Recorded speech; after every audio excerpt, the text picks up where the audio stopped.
All right, I think I'm live. Good afternoon. Got some videos to react to, so let's react to them. First things first, I've got Natalie Fulton, who has a video. I finally read Animal Liberation by Singer. Hang on.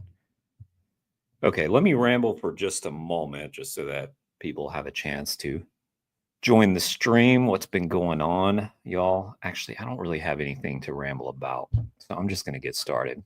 I need content. In order to speak intelligently, I need content. So let's do the stream. Hang on. The share screen, rather. Okay.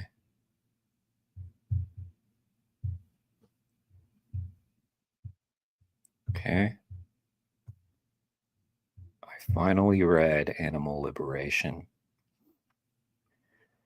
This might be one of the first books that I read after going vegan, just because it was the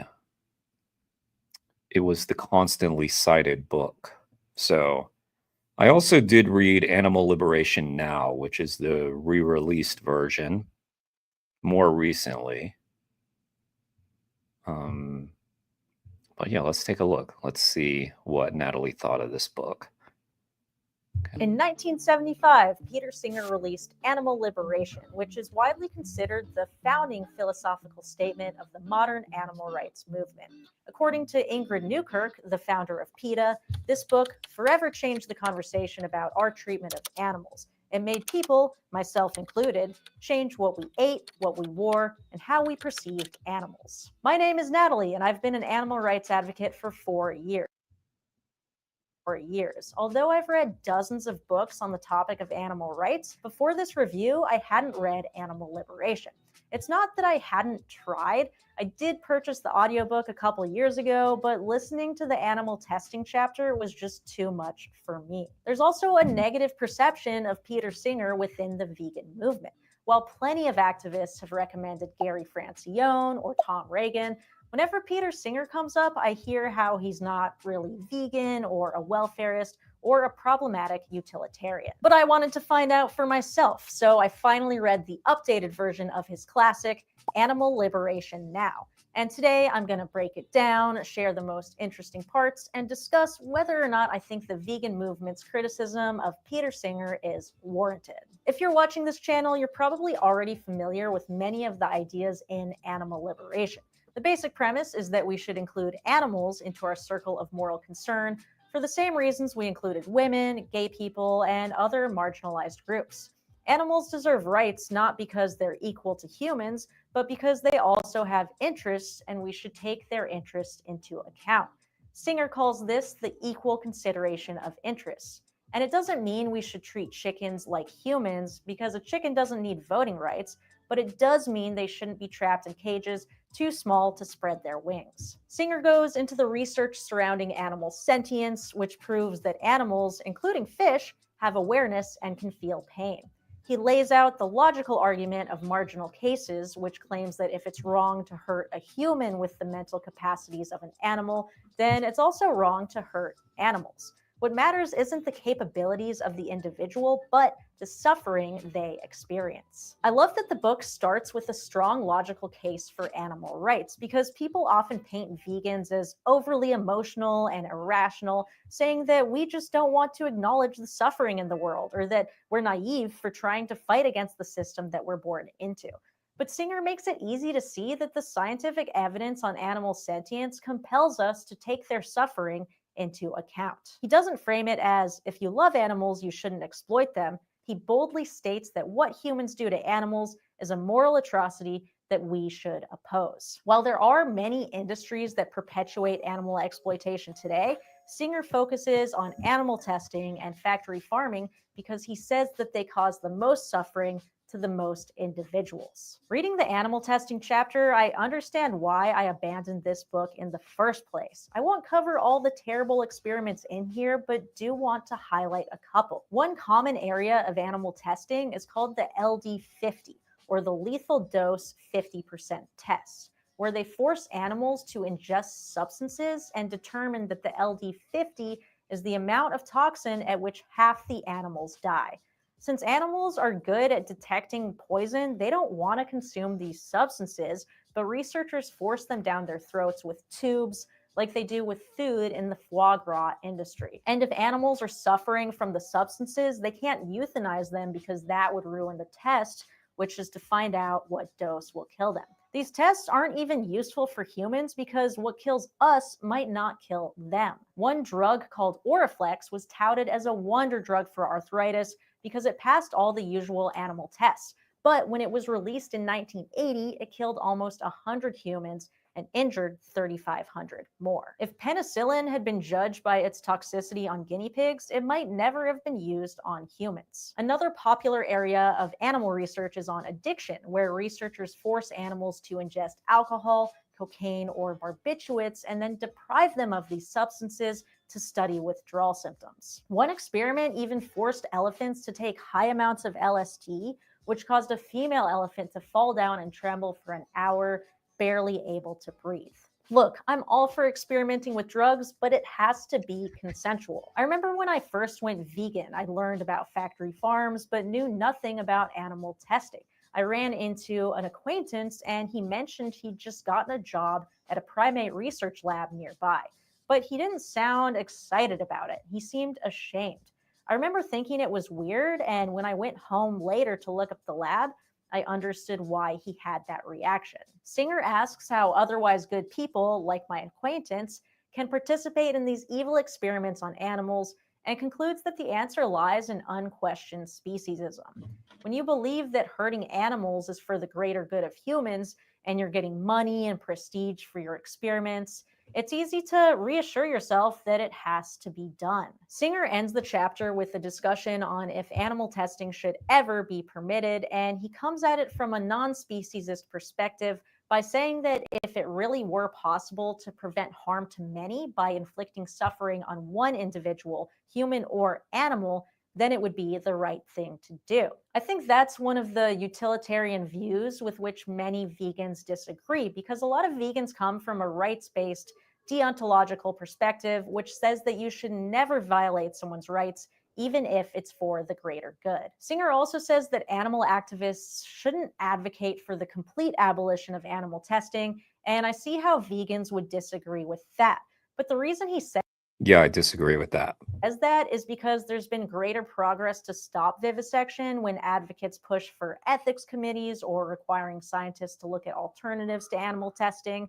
Historically, when activists have taken an all or nothing approach to vivisection, we haven't won voters over or helped any animals. But labs aren't the only place humans torture animals. Let's get into the next chapter, Down on the Factory Farm. This section is a response to the false belief that farmers care. Well, then that's just what she was saying about Peter Singer. Then that's just like a disagreement over tactics. Obviously, that's still the goal is still to end animal testing. So, yeah, I don't know if the goal is to end animal testing and the way we get there is these ethics committees, which I highly doubt because they exist, and yeah, I don't know why that would be the argument that that's going to lead to abolishing animal testing.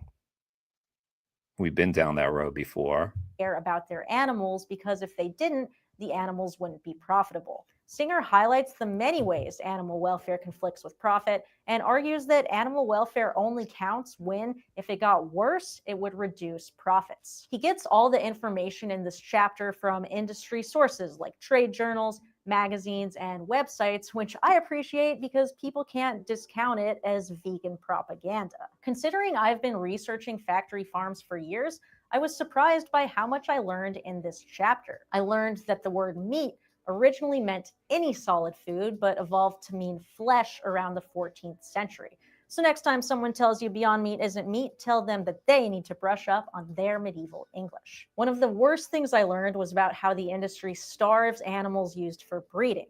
You probably know that chickens are bred to grow so large so quickly that they can't stand up and their organs fail, but you might not have thought about how this affects their parents. These chickens are bred to have huge appetites, so they'll eat enough to gain weight. But if their parents were allowed to eat as much as they wanted, they would grow too large to breed. To solve this problem, the meat industry didn't question the ethics surrounding fast growing breeds. They decided to restrict the parents' food so they could keep their fast growing genes without ruining the bird's ability to procreate. They give them 60 to 80% less food than they would eat if it were available, using the skip a day feeding schedule, which means they only feed them every other day. This makes the birds so hungry that they spend 25% of their time pecking at empty feeders. They also resort to eating their own litter and becoming aggressive toward other chickens. The pork industry does the same with breeding sows, typically only feeding them the bare minimum to keep them alive and pregnant, which is about 60% of what they need to feel full. That's like only giving 1,200 calories a day to someone who needs 2,000. Whenever meat eaters say that we should keep killing animals, otherwise they wouldn't exist, tell them about the animals used for breeding and ask if they'd want to be kept constantly starved and pregnant just so their children are more profitable at grocery stores. There was one weird part in this chapter where Singer highlights an ethical dairy farm in Australia that's apparently run by a passionate animal rights advocate who doesn't separate the calves from their mothers. They use sexed semen to make sure only females are born, who then become part of the dairy herd. I think calling this ethical is a stretch, and I couldn't find any information on what happens to the cows when their milk production declines. While the farm brags that they don't kill calves, they don't specifically state that they don't kill cows. Also, how do you ethically artificially inseminate a cow when you don't need to? Right. How Now Farm also reinforces the idea that animals are resources for us to use, an Right. idea that Singer actually pushes back on in the next section after this one by saying that we shouldn't use the word cattle because it means property. I've seen a lot of critique online about Singer's views, with people claiming that he doesn't think it's wrong to kill animals for food as long as they don't suffer. But that's not what he writes in this book. He discusses the idea of conscientious omnivores who believe that it's better to bring an animal into the world to eat them as long as they have a good life than for them not to exist at all. Singer advocates that we should avoid killing animals for food except when it's necessary for our health or survival,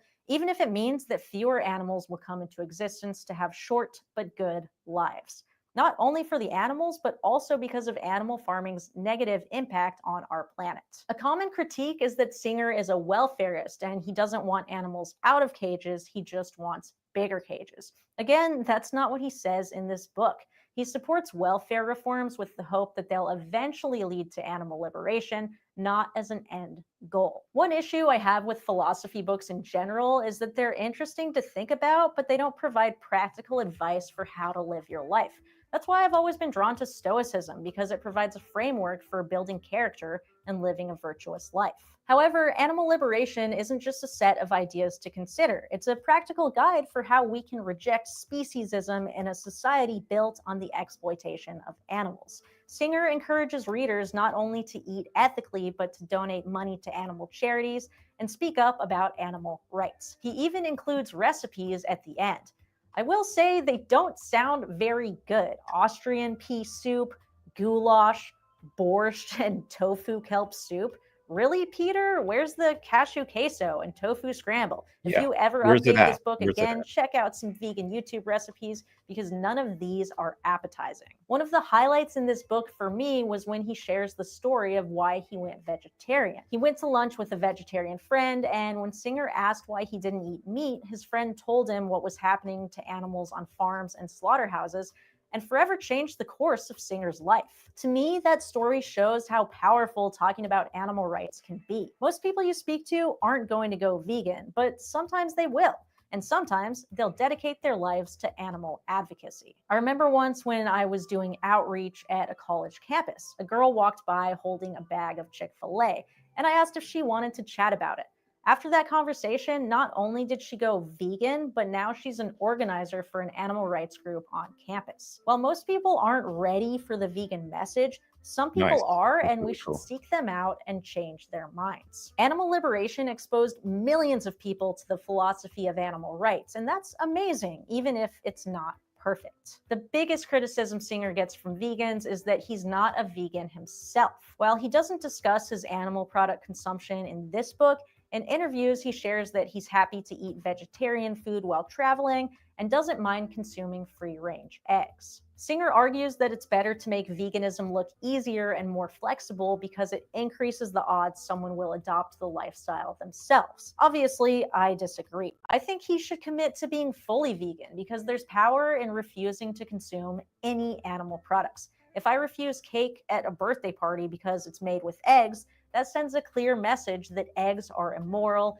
and treats animal rights like the serious social justice movement that it is. That being said, as a whole, I think this is an excellent read. I especially loved the exploration of speciesism throughout history, and there are I some like that banger part too. quotes.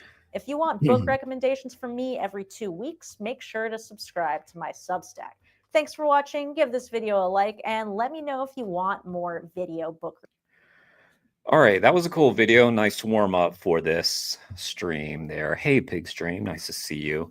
Yeah, regarding animal liberation, I believe that was probably the first book that I read after going vegan because it was hailed as like sort of the granddaddy of animal rights books, and it is. I mean, it did have that impact. So, I mean, I read the book after reading.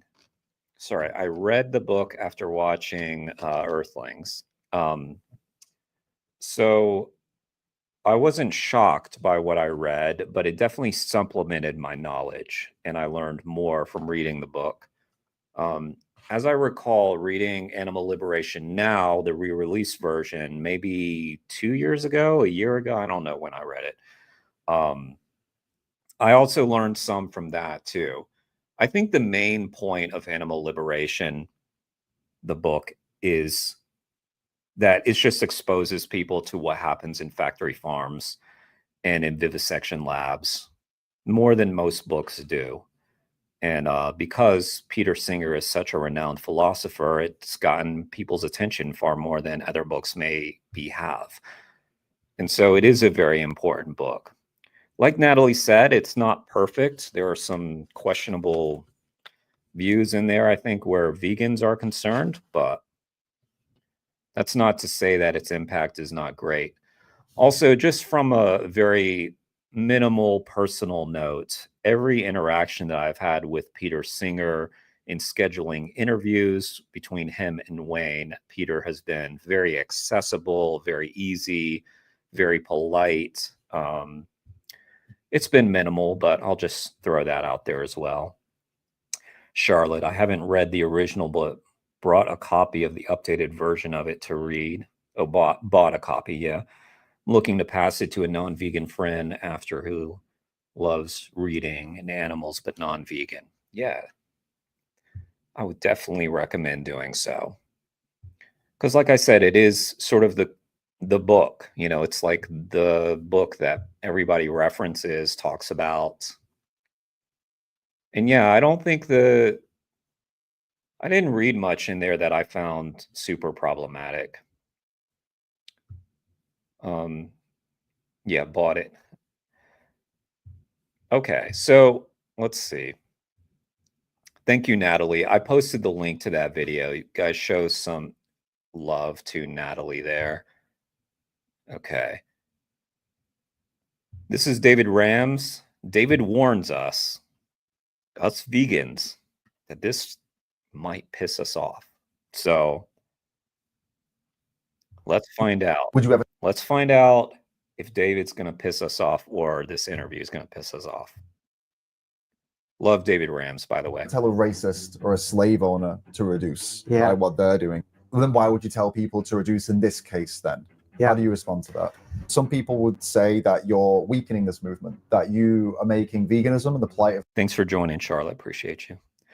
How's your day going? How's your day going, Pig's Dream? The animals less urgent, less radical, and ultimately less effective. Do you agree? What if the biggest mistake vegans make is demanding full commitment? Tobias Leonhardt believes that progress, not purity, is the best way to save more animals. His approach has sparked fierce debate. Many people agree with him that he's just pragmatic. Others say he's watering down the vegan movement.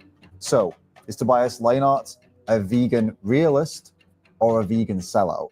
Take us back. And in my conversation with David, he seems to have sort of adopted that progress is, better than asking for complete purity. Now, I will say, before having watched this, I have not watched this interview. I will say that I do disagree with that myself.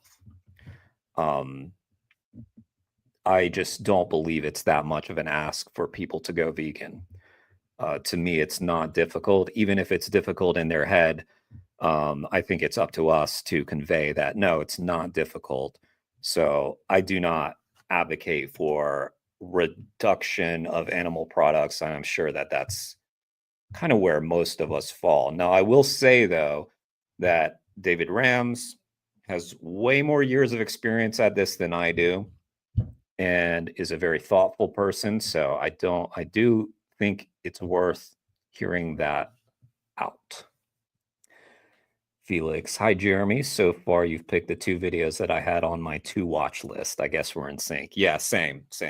Well, I saw these the other day, and I was, except for Natalie's, I did just see Natalie's, but this one I saved for the reaction. I figure this might piss me off a little bit, so I'm ready. I'm ready for that. Oh, it's late evening here in the UK, Charlotte. I think a lot of my viewers are from the UK, and that probably has to do with me having interviewed a bunch of people from the UK recently. I think like the last 4 of my interviews, 4 or 5 interviews in a row have been UK-based people. Back to your childhood, what was And I'm all for it. UK people are rocking it. it like growing up with both pet animals and farm animals? Yeah, so we always had cats and dogs, and then we also had, like every year, we had 30 chickens for our own consumption, and then there were cows around the house from farmers. Right. At some point, while I was eating chicken, I was also very concerned about chickens that looked sick, and I would take them inside the house and put them in a box. And I didn't know what I was doing, but I was trying to help them. And at some point, I said, I don't want to eat these chickens anymore. And then after some time, my father said, like, okay, we're going to stop eating them as well, and we're not going to raise them anymore. So if you can imagine yourself back then where you had a dog and a chicken, like, was there any one particular moment of realization where you looked at them and said, I see no difference, and we need to stop this? It was with a cow, actually. Okay, so our garden was bordered a pasture where there were cows, and the cows often came up to the fence. Right. And I remember looking in their eyes a lot, and at one point wondering, like, okay, what is the difference between you and my dog, and what justifies that I hope, Charlotte, that's how you found me. Like, I hope my channel is getting recommended in that way. That'd be awesome. Kill and eat you, or eat you at least, and just pet the dog and cuddle with him, etc. And I couldn't find a difference. And so at that moment, I said, like, okay, I have to stop eating animals. I became sort of active in animal rights group, and I got more and more interested in that. And then I had to choose the topic for my master's thesis. And I chose the human-animal relationship. And by the time I finished, I was so enthralled by this topic, and I was so convinced, like, oh my God, this can have such an impact, and this is such an important cause, that I think at that moment I decided, okay, this is what I spend the rest of my life on. Your book, How to Create a Vegan World: A Pragmatic Approach, I mean, it's in the title. It's promoting a pragmatic approach to vegan activism, animal rights advocacy, animal advocacy. What does pragmatic vegan advocacy actually mean in practice? Yeah. So pragmatic means you're going to do things that work. You're going to do things that are possible. You're not going to do things according to a set of rules that tells you how to do something. So it's not a matter of orthodoxy or belief or ideology, but it's a matter of what works. Gary, go on! I was right about to pause at that moment, too. Just to say, I distinguish in this book. So far, we're in sync, me and this guy. I agree with this. A couple of ways to be pragmatic. The first one is in our ask. I say we don't necessarily always need to ask people to go vegan. We can also ask them to go to reduce. That's one thing. Well, I already talked about this, but Yeah, I just don't think it's that compelling of an ask.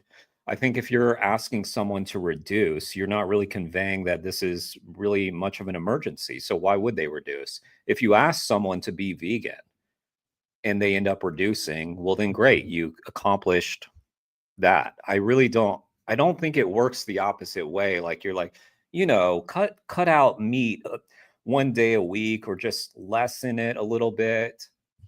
And why would we think that that would convey urgency? I just don't think it does. So we just disagree on what the ask should be. Obviously, you're going to tailor your message to whoever you're talking to. Like maybe if you think like, and really you shouldn't underestimate people, but let's just say you think like there's no way this person is going to do it. I don't know. Like maybe it's your last resort to say, okay, cut down. I don't know. I just never would say that. I would never say cut down on your meat. Yeah, I just think it's kind of wimpy. It's like a wimpy thing to say. Like, and who cares like if they feel like that's I don't know. I've seen people doing it. I just don't think it's effective. And we're talking about what's effective. The second thing is we don't always need to talk about the animals. We can talk about whatever works in terms of motivations or arguments. So it can be health, it can be environment, whatever works. I do agree with that. However, I do think that we kind of should bring it around to the animals. Like, yes, we can talk about the environment if we think that it's more important for people like in certain communities that climate might be the most important thing to them, right? Maybe we do talk to them about climate issues and stuff, but I do think it's worth noting when you're talking about these things that for us it really doesn't matter, which way is the best for the environment. It's really about the animals. And to try to make it about the animals for them too, whether or not you can get them there or not is the question, but people don't go vegan for the environment. They don't go vegan for health. They go plant-based for a couple of months, maybe longer, and then they cheat. They cheat on it. You don't cheat on the animals. The third is in terms of the environment in which we live. So you can try to motivate a person to change, but you can also help change their environment. Agree, Felix. By the way, I already experienced this little glitch on my screen, which means I can't post comments. I can't do anything. We can still watch the videos, but I would have liked to just throw your comment up on the screen, but I'll read it. I strongly disagree with asking people to go less than vegan. Why set a target that falls short of the mark? They'll likely fall short anyway, so why condone it? Exactly. Like, why wouldn't we set the target as the goal? And then if they can't live up to that target, then we still had the same impact that they reduce. I mean, this idea that people like, oh, it's too big, so I can't do anything. Well, they just weren't going to do anything anyway, Like, it's up to them ultimately. But our ask should be in line with our values. I don't think we need compromise on that. Environment so that the environment facilitates change. And last and the most controversial point maybe is in the definition of veganism, where I say like, let's not make it too hard, please. Okay. Do you say the last one you find to be the most controversial? The one I've seen most people find. Let's just make it accurate. It's not about what's easy, what's hard. Let's just make veganism the definition. You're vegan or you're not vegan. I don't know. What do y'all think? Find to be controversial is about reduction. And in the book, you do emphasize encouraging reduction as opposed to insisting on full veganism. You mentioned how like it can be more effective for change. If we tell people that just reducing is enough, are we basically saying that factory farming and animal suffering is acceptable in moderation? And if not, what are we saying if we're not saying that? So I think that the concern for like, what am I saying is kind of like an egocentric concern. Like you're concerned about, like, is this the right thing? Am I doing the right thing here? But what I want to look is, what is the effect with people? That's the only thing I'm interested in. I'm not interested in, like, am I following the rules? Am I saying something wrong? No, I'm interested in what will people do with this message? Yeah, fair point. But where's your evidence that asking people to reduce would make them reduce? And by the way, I'm not saying that I have the evidence that telling people to go fully vegan is more effective either. It's just intuitively, it makes sense to me. Like if you're asking someone to reduce their intake of something, you're not conveying to them that this is something that's really worth their while. Like it's not that big a deal, apparently. And it is a big deal. We know from research that more people seem to be following up on small asks than on bigger asks. That's not just true for diet change, but that's true in general. So if you ask a person, like, stop flying, then you might be less successful than if you tell them stop flying short distances, for instance. So that is one. Wait, what?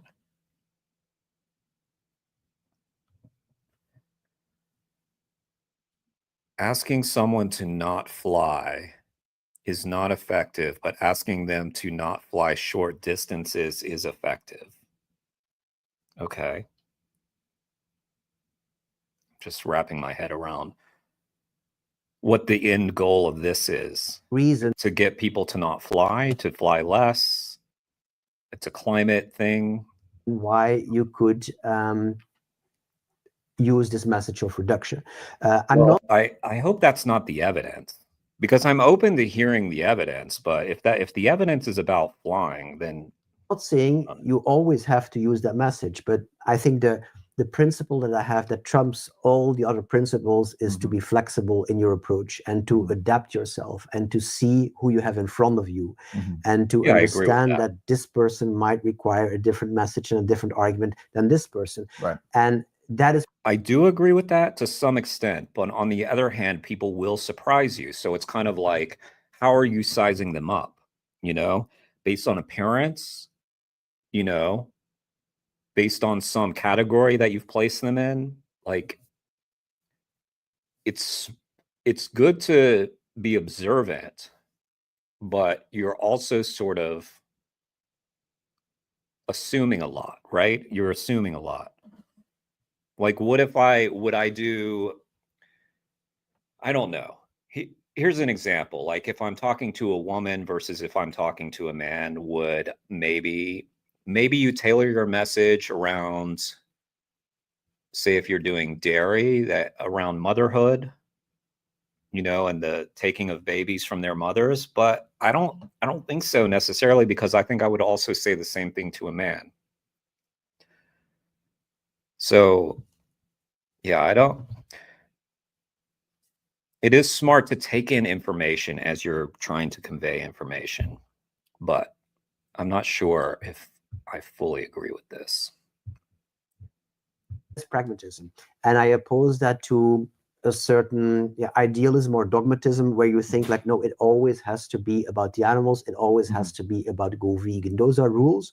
That's an orthodoxy. That's something that we tell ourselves that's right, but that's not necessarily or not always effective. So flexibility over rigidity. So it's less. I'm okay with flexibility over rigidity. Yeah, to me that's fine. I still just don't think that telling someone, you know, maybe reduce is that effective. You're less concerned about the kind of external ideas of this, and you're more concerned about the outcome of it. So, for example, the ideas that may come with telling people to reduce it might end up making people think, well, I guess you know, animal farming is okay in moderation.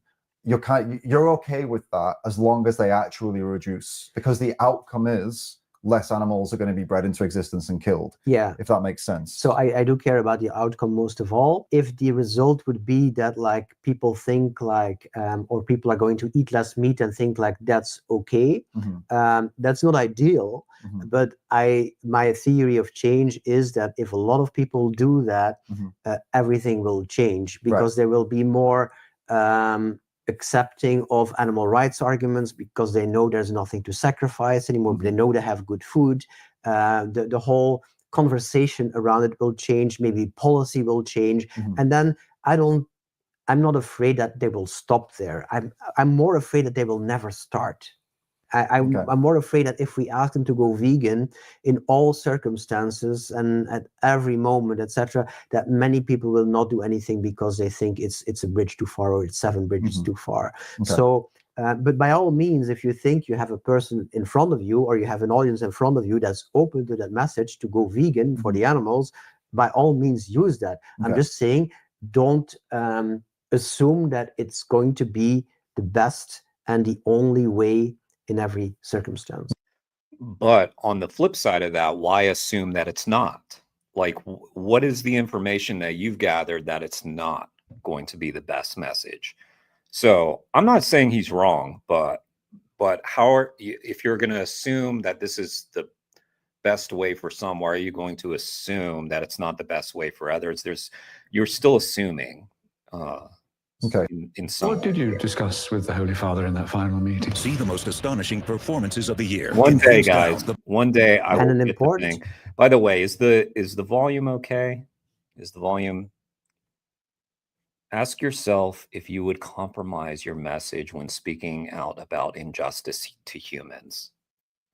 That's a great point, Felix. Yeah, would you say that about, any other form of injustice? And I'm pretty sure David makes that point based on the intro. I think that was like one of his intro comments. Part of the theory of change in the book is that these motivations evolve, right? And so somebody, in every talk I give, I ask like, who here was originally or stepped originally into animal rights or into veganism for another reason than animals. Okay, I will back this to some extent that I was starting to inch my way due to climate stuff. And that's what opened me up to a conversation with someone about animal rights. So that's fair. That's a fair point. But it was animal rights that made the difference. It wasn't climate. And I think I was ready for animal rights at any point along that journey. So I didn't need to take that inching step, I don't think. And there's always people who say like, for me, it started when I had an allergy or because of this or because of that health reason. And they got into it by that path, by that door. But from there, they evolved to appreciating concerns about animals. And it's very easy to understand how that happens, because if you start eating vegan food to whatever degree for health reasons, you will experience all of a sudden, okay, this is feasible, this is doable, this is tasty, and you become less defensive against hearing animal rights messaging. Right. Yeah, so we have to consider always that like it's not just attitudes that lead to behavior change, but it can be behavior change first that leads to attitude change or belief change. Right. Yeah. Has there ever been? Okay, yes, but I mean, I don't know. Like, but you have this opportunity. If you're face to face with someone, you have this opportunity to talk to them about health issues, climate issues, or, I guess those are it, or animal rights issues. I would choose animals over all of that. In a time where you haven't been pragmatic or you've not been able to stick to it? I usually... What's up, Dennis? Nice to see you. Can keep my pragmatic attitude, but now and then I fail. Like for instance, there was a confrontation not so long ago with hunters here in the area, and I saw a person coming up on the meadow, and he had a gun, and I asked him like, "Did you hunt?" And he said like, "Yeah, I was hunting." And I said like, "You backward dickhead" or something, and. He said like, "Oh yeah, you probably don't eat meat, right?" And I said, "No, not in 25 years I've eaten meat." And I was so angry, and I went to stand very close to him, and he got like, seemed like afraid of me or something. I was shouting, I was screaming, and it was not pragmatic at all. But I felt good, and that is also the danger, because venting and blowing off steam and being very angry and seeing ourselves as the good guys and the other people as the bad guys, that can feel very, very good. And that's why we are tempted to do it, but it's not necessarily the best thing to do for animals. Right, we're going to. But why? What would have been the approach to that hunter that would have been effective? I mean, you could argue that there was no real good approach to that. So why not give them a piece of your mind and let them know, like, oh yeah, people are like strongly against this. I don't know. I do think like sometimes when we don't change someone, we're like a little too quick to be like, okay, this fails. This just fails, this approach. Maybe it failed that time. Just like talking to somebody about climate would fail sometimes, just like talking about health would fail sometimes. And in my argument, it would probably fail more. I have been going to the gym, Dennis. I have. I know it doesn't show. You probably don't believe me based on what you're looking at right now. And I also have been looking at the mirror and being like, I'm putting in the work. Where are the results? Damn it. Where are those results? But it's only been, I'd say, like a month. But yeah, I think I'm getting stronger. I don't know. I think I'm getting stronger. I'm definitely amping it up. Really? I look broad in a strong way? Fuck yeah. Anybody else wanna back Dennis on that? Gonna be watching a movie, but I'll keep this on and talk a bit. Not as much as usual, sadly. What movie you watching? To be blunt now, because Be blunt. there's a lot of things said about you and some pretty harsh things said about you. So I'm curious to know how you'd respond to them. Some people would say By that. the way, before, I know I'm interrupting too much, but harsh things said about this guy. I don't blame this person, even if I ultimately end up disagreeing with them. If they think that this is the right approach, then by all means, they should do it. Because ultimately, we're just trying to do the best we can. So no shade, no shade. You're weakening this movement, the animal advocacy movement. They'd say that you are making. No, I disagree with that. None of us have that power. None of us are powerful enough to weaken the vegan movement, in my opinion. I don't think so. Veganism and the plight of the animals, less urgent, less radical, and ultimately less effective. Do you agree?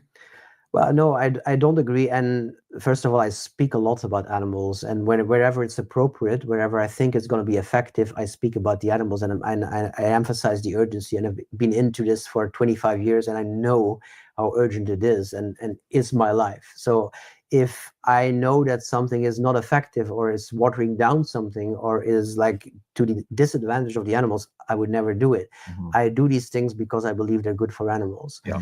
And what I want to do is basically make this whole thing more accessible. People might see that as watering down or devaluing or whatever, but I think the problem is that we have an ideology that we want to seduce people into that is quite demanding.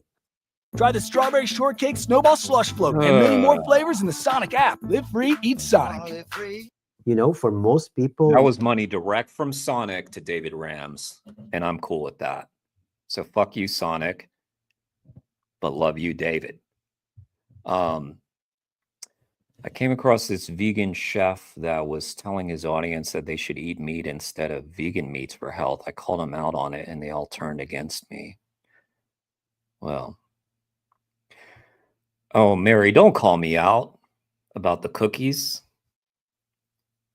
Mary knows that yesterday I undermined my gym visit by eating a bunch of cookies. In my defense, they were Everybody Eats cookies, which is a brand that's like very clean. But Mary, wow, don't embarrass me in front of 7 people. Mary knows. Mary knows. All right, Dennis, Harry Potter and the Half-Blood Prince. Gotcha. Okay. All right. I don't think that's going to be more entertaining than me reacting to David Ram's interview, but you do what you got to do.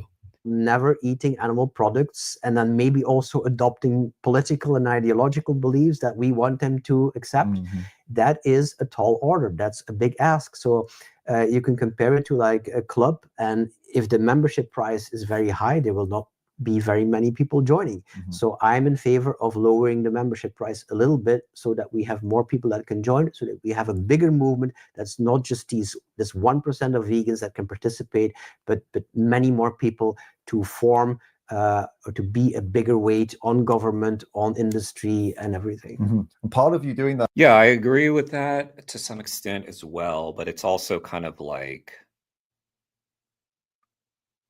he's sort of saying that, yeah, we're doing it wrong.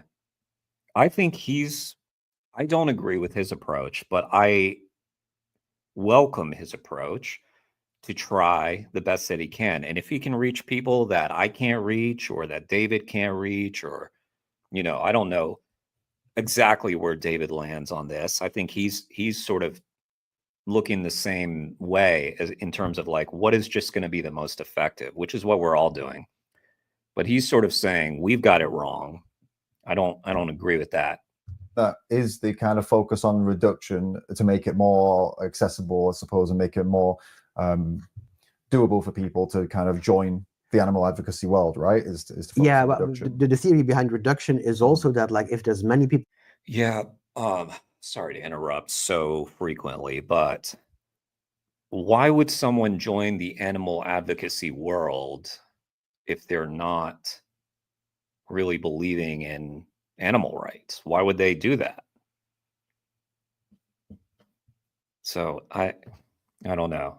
I could be wrong about all of this, but I just don't think there's a problem of like people are wanting to join our movement and they just don't feel welcome.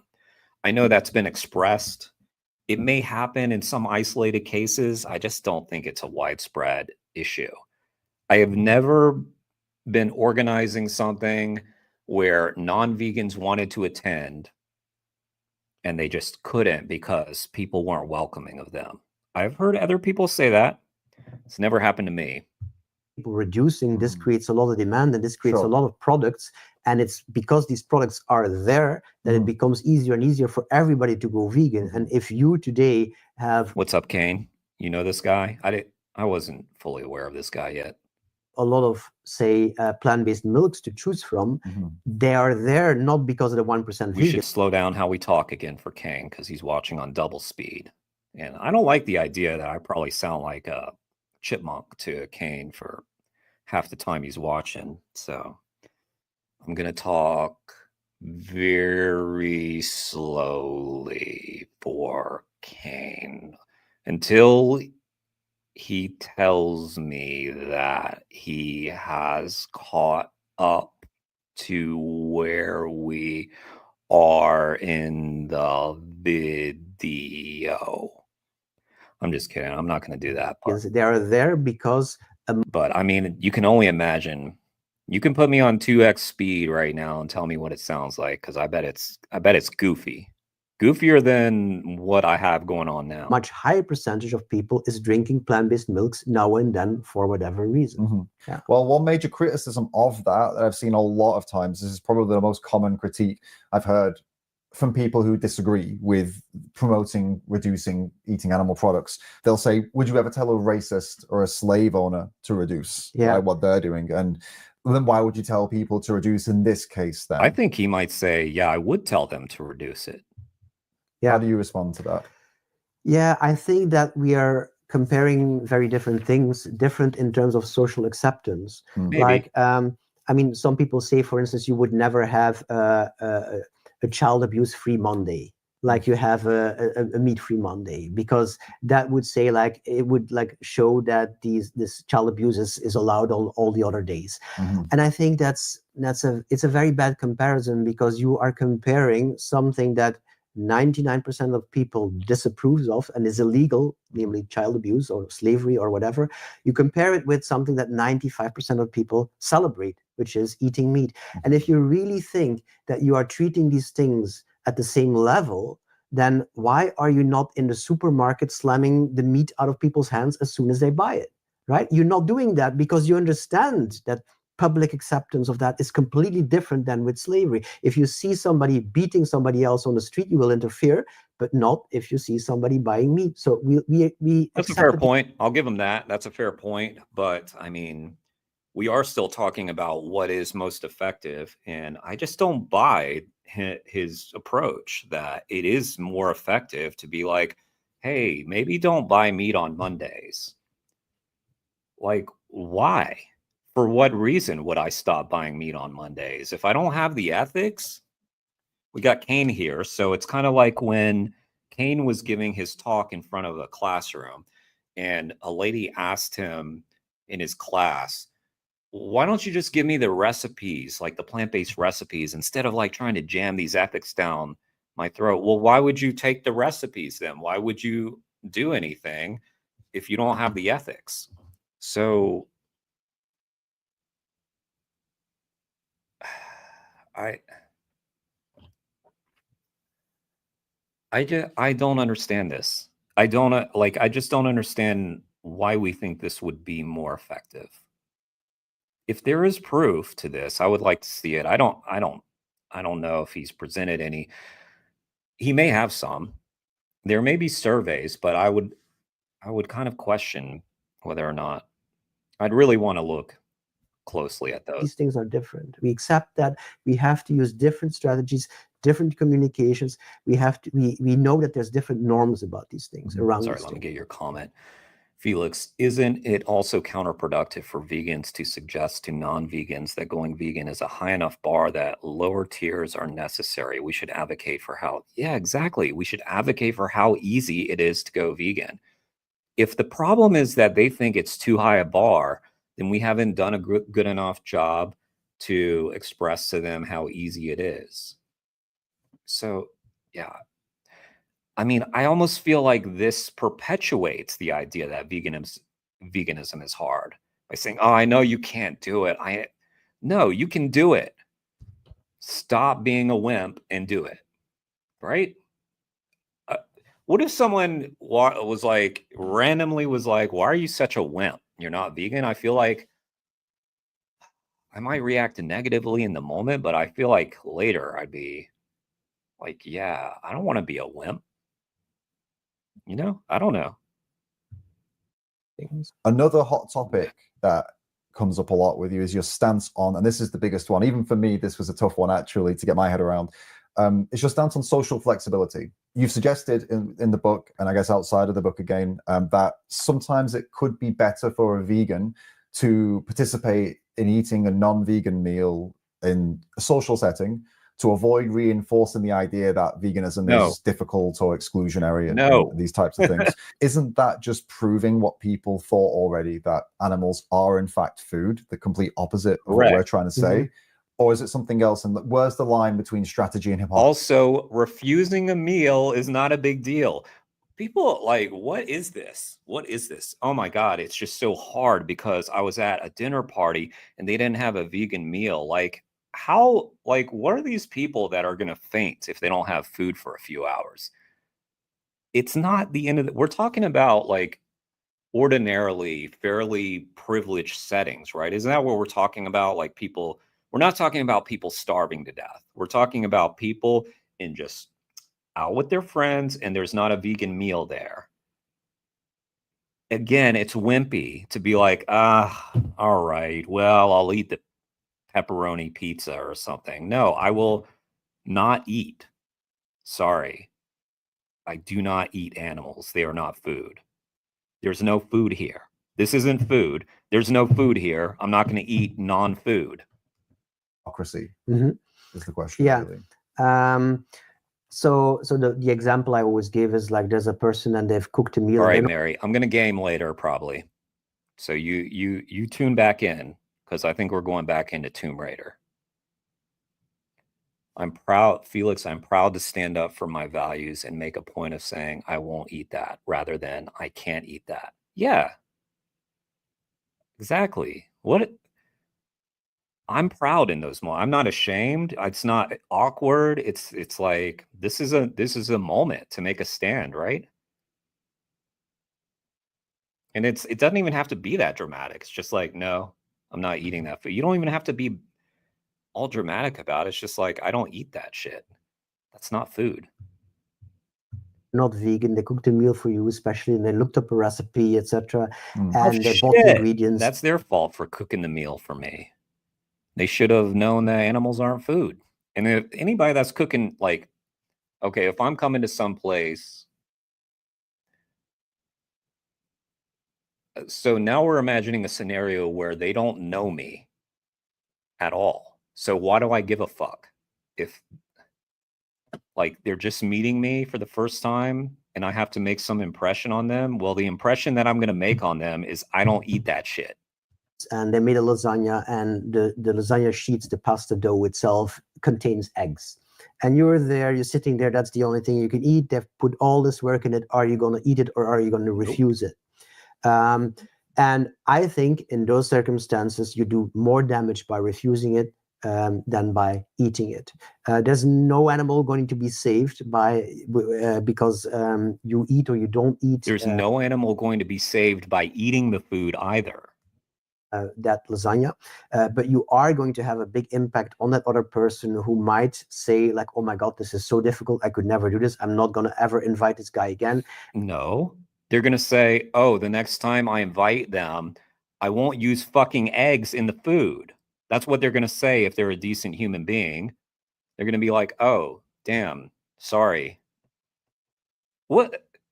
Why do you want to hang out with people that is their, like, if their reaction was, oh, I'm never inviting them again because they have ethics and morals that are different from me, then bye. What? Who are these people? Who are these people? Why am I at their house? Why am I at their house? To be honest, if they are at a ball, and the meals are already bought, would it be non-vegan to eat, considering the contribution to the supply-demand curve has already been done, since plant-based doesn't directly equal vegan? Impression-wise, for future, that is true. I imagine a bigger ball where they'd buy same amount. Sorry, I wasn't responding to you, Dennis. A bigger ball where they'd buy same amount regardless of whether you ate it. No, that's where you take the stand. It's not food. We're not trying to convey that, oh, this is food that I consume because it's slightly inconvenient for me, or someone's going to feel slightly awkward.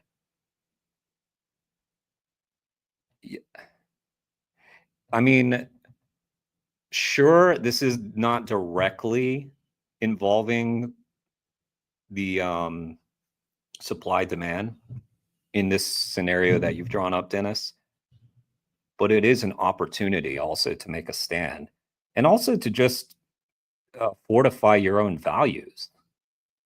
Like, imagine if every time it was slightly inconvenient for me, I just went ahead and ate animal products. Like, the common thing is the airport, right? Because a lot of times in the airport, you're going to be eating like a bag of nuts sometimes. But so what?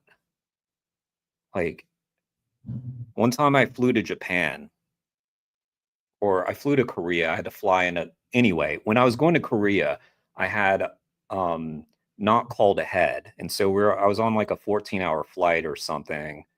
Can't remember how long. This was a while ago. And I was like, oh, do you guys have anything vegan? And they were like, oh, damn, you should have called ahead for that. So I didn't have a meal for those 14 hours. Luckily, I had someone like next to me who was super nice. And they were like, here, you can have my whatever that is vegan. But just, it doesn't matter. Who cares? Like 14 hours, I can go without food. It's not that big a deal. I might be hungry. I'll definitely like want some food when I get to the airport. I don't know. Why are people, I just feel like this is why the ethics are so important, because people, when you have the ethics, these aren't obstacles anymore. They're just like minor inconvenience annoyances. They're not obstacles. Without ethics, people are wimps.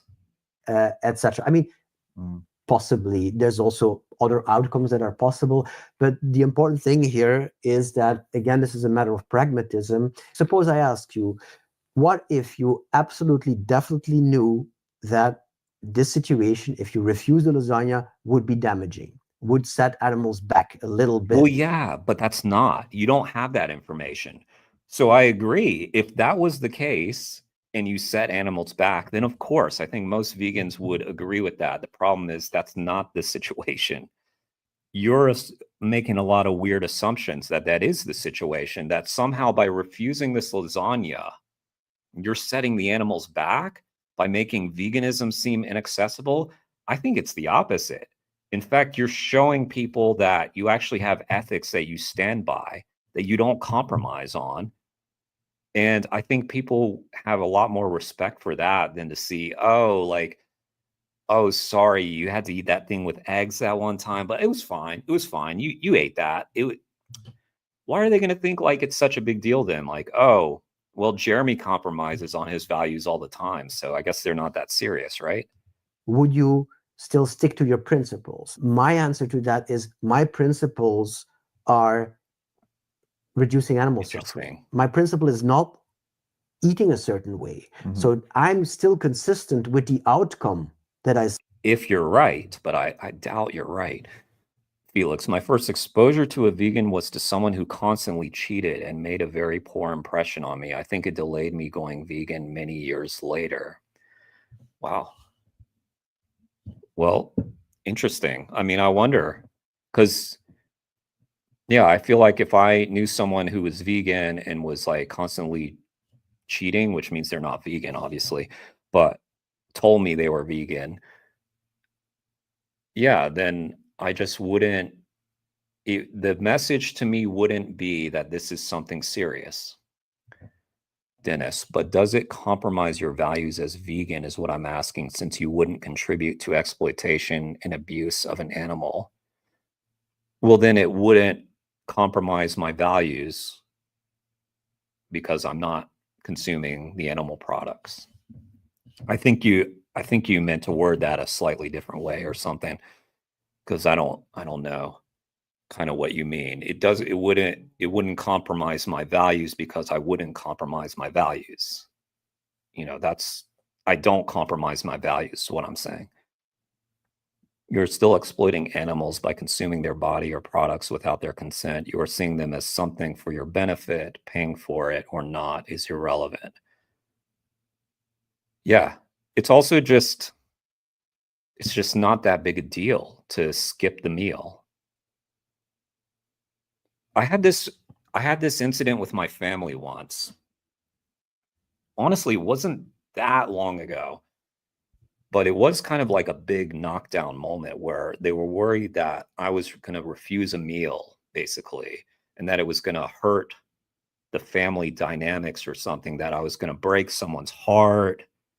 It ended up being nothing like that, because I stood by what I was going to do, and I just didn't eat that shit.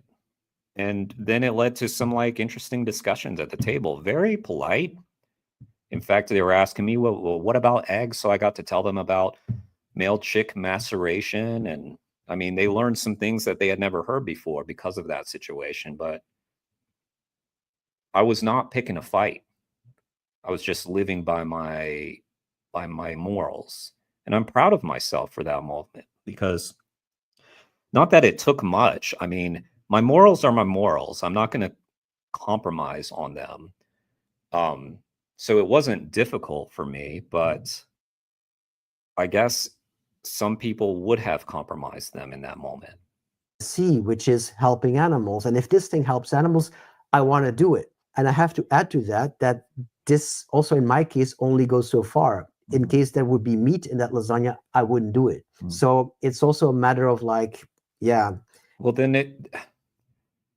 it's kind of undermined your message there, right? So what if in your scenario, it would have harmed the animals to not eat the meat? But now you're saying I'm living by some rule. So this is just not, I don't know. I appreciate this guy for doing what he thinks is best, but this is not a message I can endorse. Because I think it's not very well thought out, and it doesn't strike me as very effective. I could be wrong. I will always admit that I am not an expert, but it doesn't take an expert, I don't think. Disgust and what you're used to. And I'm not saying to people go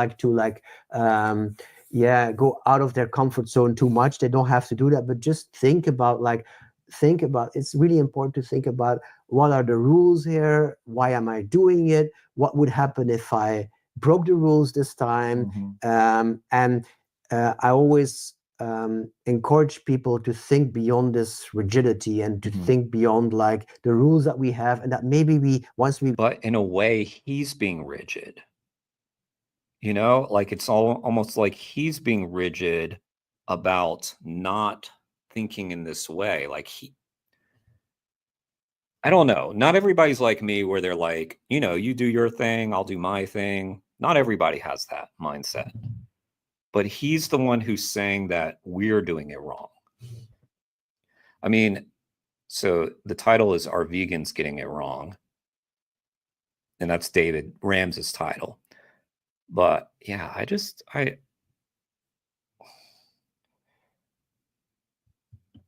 don't know. I just think that people jump to conclusions too quickly because the world hasn't gone vegan as fast as they hoped. That doesn't mean that various approaches are not working or effective. Became vegan never questioned anymore. I imagine someone in the comments or watching the videos shouting this at the screen right now, just to say, but by you eating that, you and this person isn't a vegan or a vegetarian, or assumedly, then the next day, the meal that you ate that they could have eaten, they're going to replace with another animal product, which means another trip to the store, which means actually it did potentially cause. Potentially, yeah, maybe. I don't think it needs to go that far. Sorry, I missed your messages, Dennis. Doesn't that mean anyone who consumes a bee-pollinated product is exploiting animals, though, just because the bees didn't give consent for you to eat the products they pollinated? No.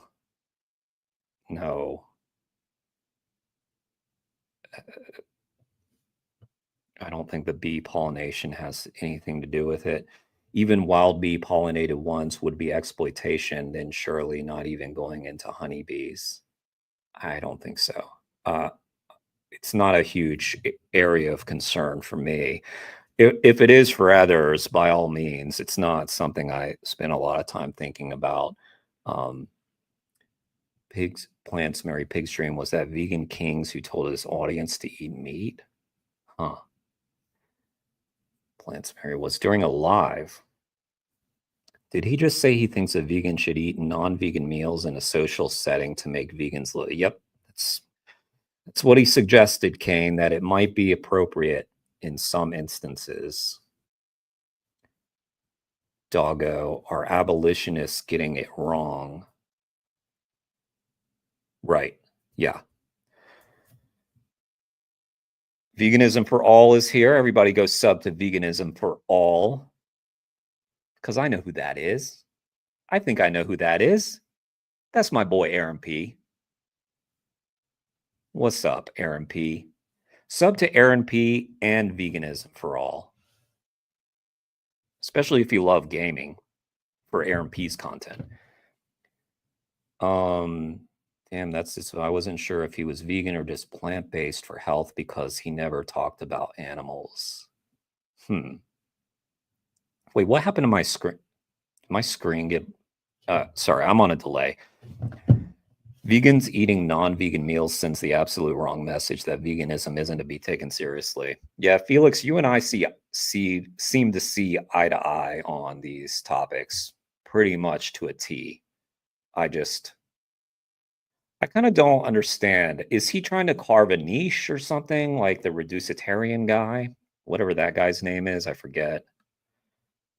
Because This sounds like pick me veganism more than anything. It doesn't sound effective to me. He's packaged it up as like this is the most effective way to do activism or to advocate for animals.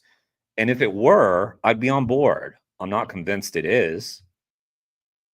Obviously not eating animal products, but advocating reducitarianism, that is not a strong signal. Yeah. Did you consider that? I mean, you can always, think of situations where it would matter or it wouldn't matter. I think it's more likely that the effect on this person, and you can fill it in with another person who's very important and you shouldn't turn off. How are you going to get them along, take them along with you? And maybe the best way is to be principled. Mhm. But one important meta issue here is if people like me say something like this, don't think it's just to like, I don't know, Appease people. Yeah, no. I mean, this thought experiment is not just to like, not because I'm not a real vegan or because That's what I'm getting at. People will assume negative intent. They're like, oh, you're just trying to please people. You're just trying to do it easy. No. Oh, not that kind of vegan. Or like it's to get attention or to get clicks or whatever. No, it's just. Well, yeah, honestly, because you got a book. That's what I was thinking. Like, are you trying to carve a niche? Look, I don't want to like, again, I'm not throwing shade on this guy because I think he's genuine. It's curious to me, like what sort of interactions he's having in his day-to-day life that has led him to believe that it's most effective to like say sit at a table with someone and eat the animal product because that will make veganism feel better for them.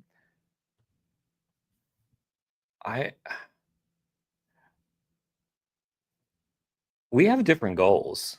I don't care if someone is comfortable with me. Now, if it were uncomfortable,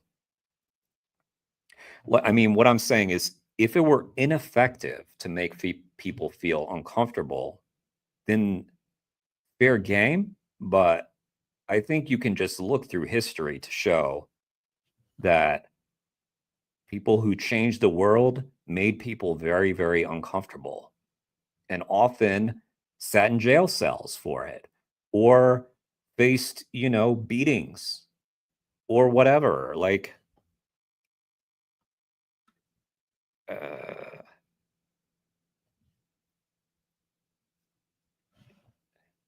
guess that's all I have to add to that.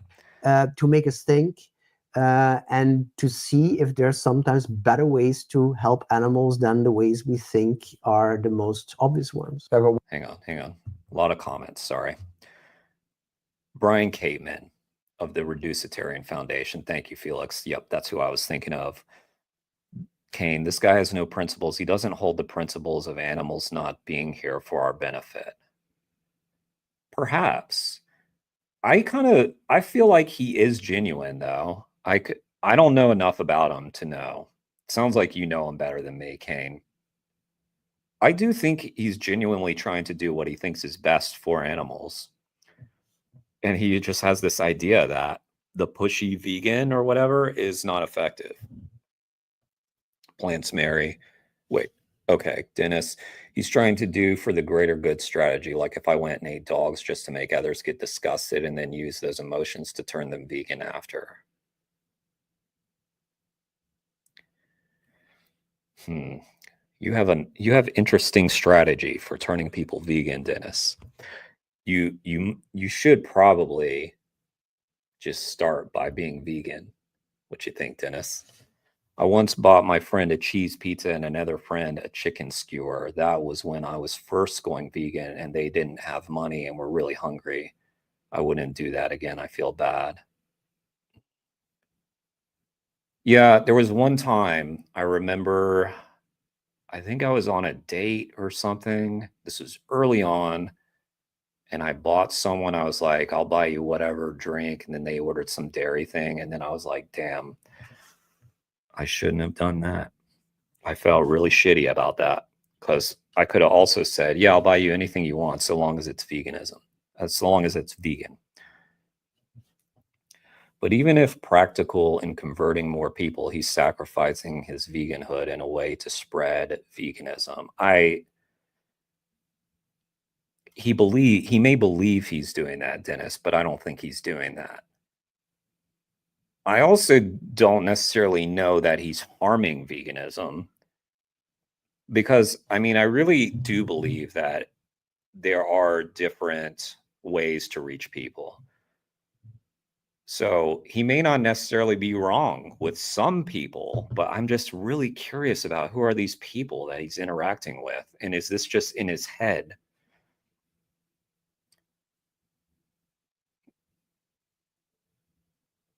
Plants Mary, but I was just doing it to fit in because otherwise I would have to explain my vegan principles. I didn't want to be difficult. Yeah. This sends the wrong message for the vegan movement. Even if we have to be difficult, sometimes it's better to, I agree. It's not even difficult. I think, in our heads, it's more difficult. Plus, any amount of animal exploitation is never justified, even if it's on behalf of someone else. Agreed. Dennis isn't vegan, but he's going vegan because he tunes into my streams, and he does honestly engage with the content. So I do appreciate Dennis being here. This is not only a vegan space, by the way, guys. I am not one of those channels that will ban non-vegans, because I want non-vegans here to engage with this content. I don't know. Dennis, did you go vegan? I actually don't know. Surely you did, right? I mean, we watched Tom Reagan. Wait, was that you? Maybe that wasn't you. I think he's sincere, but it sends the wrong message and adds to the confusion about what veganism actually is. I agree. Your movie froze, Dennis, because that's God sending you a message to watch my stream exclusively with no interruptions. Definitely not Harry Potter interruptions. And yes, Mary, I agree. It's misguided utilitarianism. One more question for you, but before we get to it, I want you to tell people where we can find you. Is there anything you want to promote, and what are your links? And I blog at tobiaslienert.substack.com. So my book is called How to Create a Vegan World. I'm also with proveg.com, which is a big organization that helps create a vegan world. Okay. What's one thing that you wish more animal advocates understood about how to create change? Maybe the idea that often it starts from a change in behavior, and that change in behavior can be for whatever reason, to whatever degree, and that will lead to other steps, and that will lead to attitude change. So it's really important to understand that the way we changed, and the way many of us changed, for instance, by watching Earthlings, and then we said like, oh my God, and we got to go vegan. Well, the way we changed is not necessarily the way other people are going to change. Let us appreciate different ideas about change that we have. And let's not attack other people because they have another idea of change and another strategy, because they might have, or they probably have, the very best and the same intentions as you have. They just have another idea about the way to get there. So we can all work together. Do you think that? I agree with that. I agree with that message. I do think that he was sort of the one that was sort of suggesting that we're doing it wrong, though. Well, I'm giving it back to him because I would suggest that I believe he's doing it wrong. I think he's suggesting to most vegan activists that they're doing it wrong. Let's just have a race, okay? Let's have a friendly competition, and let's make the world vegan as quickly as possible. And then at the end of that, we can tally up our scores and we can see who made the most people vegan or made people vegan fastest. And if you win, I will congratulate you, sir. And I will be so happy, and the animals will be so happy. So kudos to that guy for doing what he thinks is best. I think he's wrong, but what are you going to do? I like your channel, but I don't want to stay by lying to you. What do you mean? You're gonna You gonna lie to me? Don't lie to me, Dennis. Dennis, I can tell when you're lying. You have a tell. It's when you type things. No, I'm just playing with you. Dennis, have you watched Earthlings or Dominion? Watch Dominion. What did you think? Yeah. Kane, you caught up? Nice. Yeah, I think he has a fundamentally different goal. My goal is to change the supremacist and exploitative mindset towards animals. His goal is to reduce suffering. Yeah, that could be. That could be. I do think he wants to end animal ag. I do. I think he wants to see all animals free. He just thinks that he's got a better idea of it. He thinks that some of the activists, I don't know who exactly he has in mind. Oh, you got a video suggestion, Kane? Send it my way. Because I had one queued up, but it was a short one. I am going to have to run to the restroom. So let me, here, you send me your video recommendation. I'm going to throw on Vegan FDA for a second and Elle's channel while to I another run to episode the of restroom. Surely This Cannot Be Real. We're going to assume this is. We're going to assume this Be right was back, a y'all. farmer Be right doing back. this. BRB. And if this is the case, then it just shows the mockery that we make of animals who we exploit. And by we, I mean the collective humanity, because sure as hell not vegans doing this. So what am I talking about? Well, I'm talking about this video here we're going to watch. And yeah, I'm not going to play the audio. It's that song that's like really silly, you know, that goes my it's like playing really loudly, and obviously pigs are really sensitive to sound more so than human beings, so this would probably be very distressing. And I'll leave the link to the video down below. It's by Galapagos Mark, who collects a load of these videos. But let's take a look. So just imagine music blaring in a farm. These pigs are on concrete slabs. This is how many pigs live their shortened lives. And yeah, they're just running around. And I suppose to somebody who isn't vegan or isn't really understanding and making the connection, that this would be funny. I can't like empathize with that at all. I don't know what would be funny about this anyway. It'd just be distressing.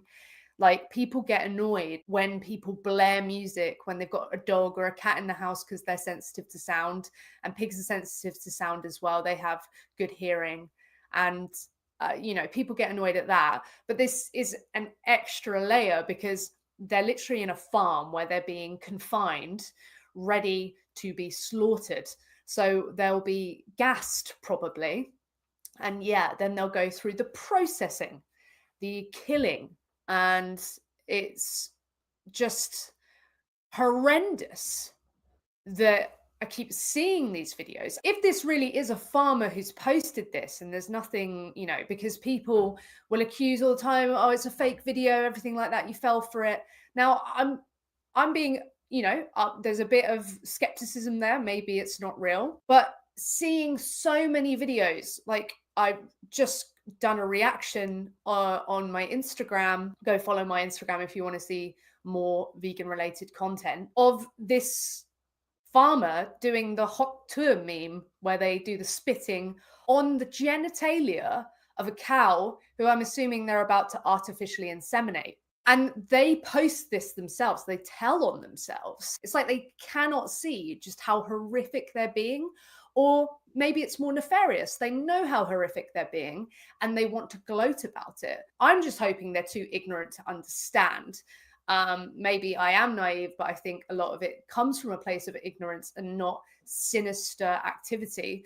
But it's hard to not see it as sinister when we're talking about literal sentient beings who are in this situation right here, that all of these babies, you know, who knows when this was captured, but all of these babies probably by now have been killed.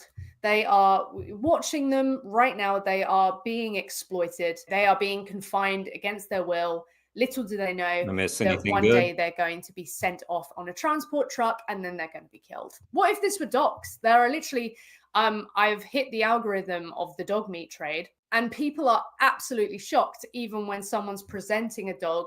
They have a dog there shaking, they look scared, they look uncomfortable, and they're presenting them, you know, as someone who is going to be killed to be eaten one day. And people are absolutely shocked by that. But because we're in a society that says, okay, it is morally acceptable, absolutely societally acceptable to stab these animals and use them for our dinner, there's no one's batting an eyelid. No one thinks anything of it. Truly, truly messed up. They're making a mockery of the individuals who one day they're going to send off to be killed. I refuse to believe, I thought about this a lot because people say it to me all the time. I refuse to believe vegans are the weird ones. When I keep seeing videos like this pop up of people making an absolute mockery of the individuals they're oppressing. But I thought I'd share this with you in the hopes that it drives you to continue. People are taking the piss out of individuals. It does feel hopeless, but at the same time, we can do nothing but do as much as we can. So hopefully, you know, we can keep conveying the message that these are actually individuals, and people possibly make the connection and understand that there's someone in there.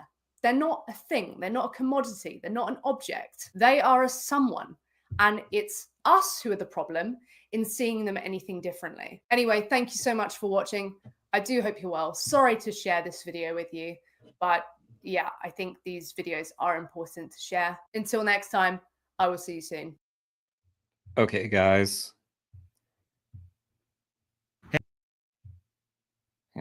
Hang on. Share this tab. Hang on. Present. Share screen.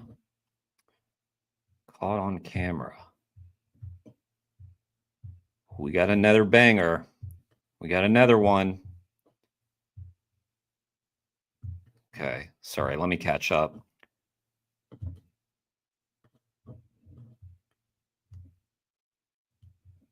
Okay, my screen doesn't seem to be glitching anymore, which is very thin. Oh no, it is. It is.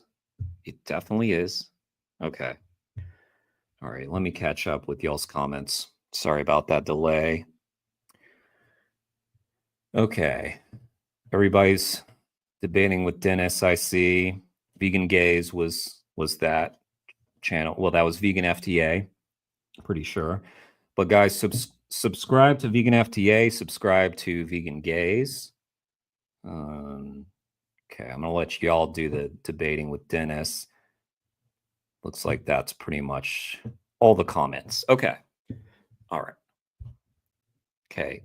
Kane Defends Animals, who, by the way, subscribe to as well, has suggested this video for us. And I'm excited because this, once again, is 269 Gem. 269 Gem, I believe. Yep. So let's take a look. Wait, why is my screen so weird? Hang on. To serve Okay, the hang on, king hang in on. the office of constable with fairness, integrity, diligence, and impartiality. Hang on, this is all glitched up. Damn it. Hang on one sec. They give their word to uphold fundamental human rights, accord equal respect to all people, and to discharge their duties faithfully and according to the law. But this is merely bombast to these one-dimensional Ganifs who, completely devoid of self-awareness, consciousness, and emotional intelligence, experience the world entirely through the lens of their fragile, narcissistic egos, unable to see past their... Okay, sorry, I'm all caught up now. Okay, here we go. Conditioned beliefs, and with no comprehension for the sanctity of the oath they swear, it is so far beyond their capacity to uphold. To them, their word, their values, character, and integrity mean nothing. On the 1st of November 2023, around 25 animal rights activists attended a peaceful protest at Beach Farm Slaughterhouse in Bunwell, Norfolk. This protest was organised after the company that owns the site, A.D. Harvey, was exposed by Animal Justice Project for horrendous animal abuse in footage that made national press. When the cowardly owner, Tim Harvey, called the police, the incident was given the highest possible priority at the expense of genuine victims of crime, and officers from Norfolk Constabulary hot-footed it down to the site and validated everything I said a moment ago about their pitiful inability to observe the oath of attestation. The deplorable officers were made fully aware of what A.D. Harvey bullies had done to defenseless, innocent birds who had already lived a life of pure suffering and misery, but naturally they didn't give a shit. Utterly craven and pathetic, the police are also the kind of unhinged oddballs that enjoy taking out their inadequacies and anger on those who can't fight back, and gain perverse pleasure from the suffering of others. Well, since Kane hasn't given us the context yet, I will give you the context. That Gemma does not like the police, as Kane pointed out the last time, if that weren't abundantly clear yet. She does not. She does not. True to form, they instantly sided with the big wealthy business that profits from the exploitation and murder of sentient beings, whilst treating protesters like we were the bad guys for taking action against demonstrably criminal animal abuse. Within minutes of arriving, and as you'll see shortly, without a fucking clue what they were doing, the first two officers on scene, PC's Rachel Wall and James Morling, wasted no time in trying to figure out which powers they could abuse to shut the protest down. More of their fascist friends soon showed up, and the policing was so partisan and disgraceful that every last one of them should be prosecuted under Section 26 of the Criminal Justice and Courts Act. In the following footage, you'll see the police conspire with beach farm owners Tim Harvey and his pansy-ass son Tom, and outrageously treating them like they're honorary police officers. Norfolk Constabulary Plod can be heard disclosing to the Harveys personal information about protesters whilst drinking cups of tea with them and discussing the violence that they'd like to inflict on us. You can also hear them plotting to fit us up with unlawful arrests so that the animal abusers could continue making their blood money without the annoyance of accountability. Towards the end of the protest, Sergeant Mark Shepherd ordered what he later admitted in court were tactical arrests of me and 3 other protesters. I'll share the footage of these arrests and cover that in a... Excuse me. If they are doing all this, then the activists must be doing something right. Because if they weren't effective, the police would not care. Later video, but in short, all 4 of us were acquitted of aggravated trespass, with the judge remarking that he couldn't understand why any of us were arrested. Hang on, let me take a sip, because some went down the wrong way. You heard it. You heard it in my throat. I'm being attacked by my own edamame. The following footage was captured on the body-worn cameras of Norfolk Constabulary police officers on January 11th, 2023. Okay, so this is a couple years back. Along with our own footage, this will be used in the lawsuit we will each be filing against the chief constable. And I believe this video, I checked, came out a couple months ago. I'm just saying, if Right. I don't pick my motor next time, I'll run them all. I'll tell you that now. Okay. The man just off screen, affiliated with A.D. Harvey, had driven at an activist who allegedly responded by kicking his car. In front of PC James Morling, he threatens with conviction to run her over. I've no doubt that if one of us had made the same threat to this man right in front of a police officer, we'd have been arrested. But Morling condones the comment by responding, okay. Okay. Damn. By the way, guys, I finished the Tom Harris book, and there was just this one part that was really funny in the book. So they were doing a protest, right, in front of, I don't know, one of those vivisection labs. There were so many, it was hard to keep track, but there was this part where like this old lady was walking by and she read their signs or something, or she heard what they were protesting about. And she got so incensed that she walked up to someone who worked in there's bicycle, kicked over the bicycle, gave the activists a thumbs up, and then walked on. And the police were just standing there like dumbfounded. Fucking UK activists, man. Like in the public in the UK, that's legendary. That woman kicking over that bicycle. Fucking awesome. And then she was like, yeah, Okay. Well, I come here to work. I don't come here to have my water pick. 2 seconds. You go to work to beat animals, yeah? Drag them around by their legs, swing crates in their heads. It's all on video, isn't it? Just Oh, Steve, thanks, Sarge. Yeah, just go, mate. Just crack on with your day. We'll sort it. Right, so what we're looking at, and what I'll say, I'll have a chat with them, is this is what we would call aggravated trespass on your lawful land. So if they're on here, then that's what they'll be looking. Because, like you said, this is your main route in and out. Yeah. It's how your business works. So that's what we'll be looking at. So I'll see if I can get them to sort of just move on. If not, there's a lay-by there. yeah, exactly. You know, I'll try and reconcile everyone's them, but- entitled to their opinion. Yeah. I know I'm the scum of the earth at the moment because of what happened, but I can't be held responsible for 3 people. Okay, so what? Did something happen here?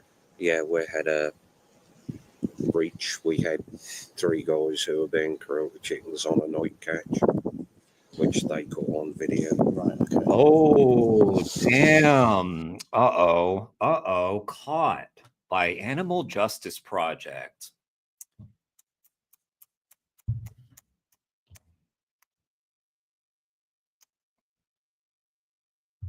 Okay. All right. Leave it till later. Leave it till Can't later. be held accountable for that. Nah. I'll see what I Can't can be do. held accountable for cruelty in my industry.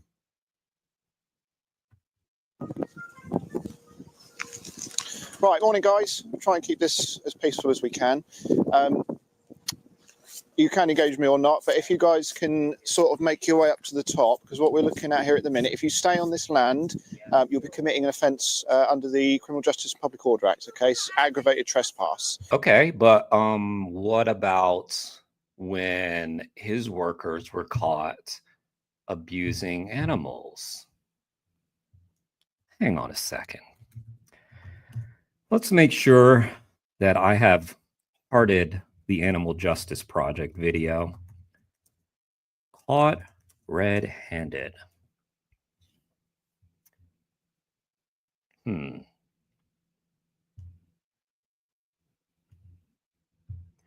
not sure. Can anybody find me that video, please? In the meantime,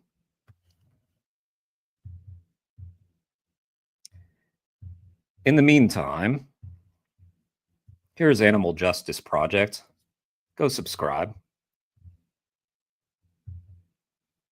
Whilst condoning potential offenses committed by the chap a moment ago, he's preempting offenses to lay on us one-sided from the get-go. Yeah. All right, I don't want to be nicking anyone. You guys have got every right to protest. Absolutely. Oh, do they? Okay, then what are we talking about? It's when you're affecting lawful business. Okay, so this is his route in and out, and there is an Arctic lorry due to turn up at 9 o'clock, which needs to come in. No, but you're in. There's a lay-by which you are more than happy to go and sort of protest over there. It's not your jurisdiction. It's none of your Is concern. that what you'd want to be Until done? we prevent these people from going about their daily business, we are not committing aggravated trespass. Well, you are, because you're affecting his business, aren't you? You're PC 78. affecting Hang on. Back. his business, aren't you? You're is going to very much regret not heeding that warning. affecting his business, aren't you? Look, you're affecting his business now, aren't you? How? Tell me exactly. Because there is a tractor trying to come in. How am I affecting that? Well, not your group is affecting his business. They're not on private land. They're on public land. Now he's trying to claim I'm committing aggravated trespass because people so far away, I can barely see them. And more importantly, people who aren't me are standing on a public road. What a dipshit. Can't disagree with that assessment. I'm on private land, but I'm committing civil trespass. 2-1. Could we just see if anyone else is free to come down? We've got tractors, lorries coming in, and the protesters are standing right in front of the gate in way of it. I think it's going to be a bit of a show in a moment. So, just so you know where we stand, we are limited on what we can do. Yeah. I can't really get hands-on with them, and it's probably not really going to be safe to do so, but I'll do everything I can to help you. I'll do everything I can to help you. Right. Since when does that ever get said to an activist? Morling stating the obvious. He's here to protect the animal abusers and not animal defenders, and not the right to protest, but the coward needs to wait for backup.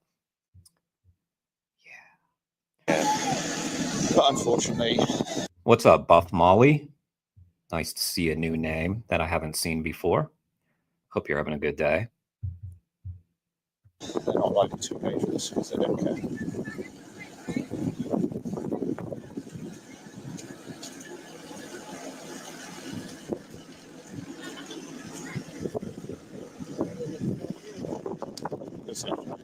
Let's just, if we just step out of the way, I've got some more units in the sergeant coming down now.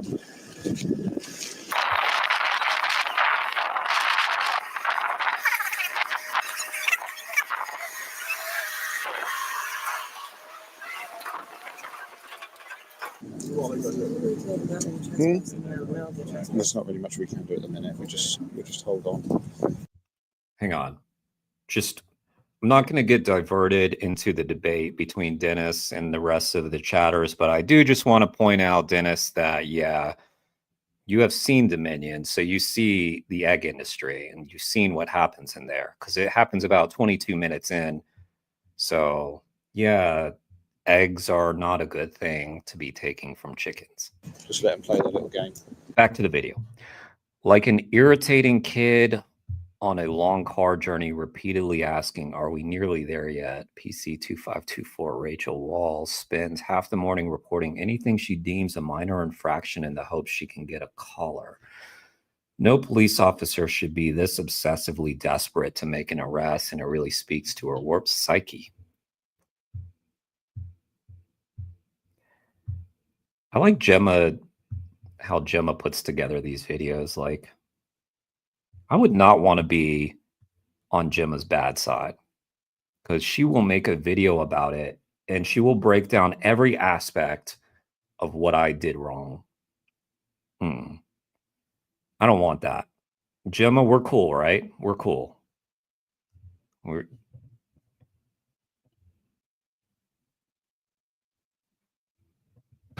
Wait, was there more? Was there more? Oh, yeah. Hang on. James Morling makes numerous subjective and discriminatory comments like this one about us playing games. And again, it's very telling of his psychology that he's unable to conceive that people can genuinely care about cruelty and abuse. Right. It's as if he thinks we get up at the crack of dawn and stand around in the cold for fun. Yeah, that's always an interesting thing for me, is like when people are driving by and they're like, "What do you have nothing better to do?" Or like, yeah, nobody wants to be in front of these hellholes. It's not fun to be there. Can we move it? Fortunately, at the moment, we're very outnumbered. We've got more units. We've got more units on the way, but it's very limited what we can do. We can't just pick them up and take them to the road. Okay. We can't just pick them up and drag them to the road. Fortunately not. Living with opioid addiction can be a struggle, trapped in a cycle of opioid use, withdrawal, and craving. So much louder than the video. Rachel Wall thinks it's unfortunate that this farmer can't drag protesters onto the road. She should be fired for this. So let's see if criminal Chief Constable Paul Sanford will take the necessary action. As an arresting officer, Wall's going to have a very hard time justifying so much of this damning footage. Let me hear what she said again. Fortunately. Can we move it? Fortunately, at the moment, we're very outnumbered. We've got more units. We've got more units on the way, but it's very limited what we can do. We can't just pick them up and take them to the road. Okay. We can't just pick them up and drag them to the road. Fortunately not. Well, sometimes cops, just to get, I don't mean to cite, we're cool, Gemma. I'm not. But sometimes cops do say things like that. They're just trying to keep the peace. Like, unfortunately not. I'm sorry, Jim. I'm sorry. I retract my statement instantly. But when she said, unfortunately not, maybe it's part of a pattern. Sometimes they'll be like, yeah, no, unfortunately, yeah, you cannot do that. It's kind of like, almost like I don't think she meant it in this way, but sometimes it's like, a bit tongue in cheek or a bit like sarcastic. Like, yeah, no, unfortunately, you were abusing chickens like that. But I know she didn't. Has anybody found that video of the chicken abuse? Animal Justice Project, red-handed. Caught red-handed. That's what I'm looking for. I want to see this. Yeah. They have so many. So make sure you're subscribed to Animal Justice Project. It's really sad to me that sometimes these great investigations come out. And for instance, like 3 months ago, Animal Justice Project released a video, rescued from an RSPCA assured farm. That should have thousands of views, and it doesn't have 1,000 yet. Like, it's kind of sad to me.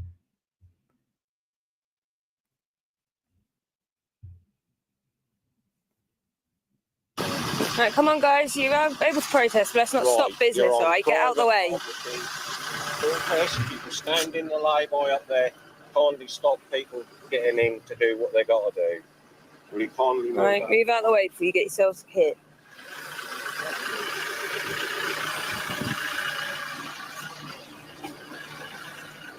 Will you kindly move out of the way? You're stopping business now.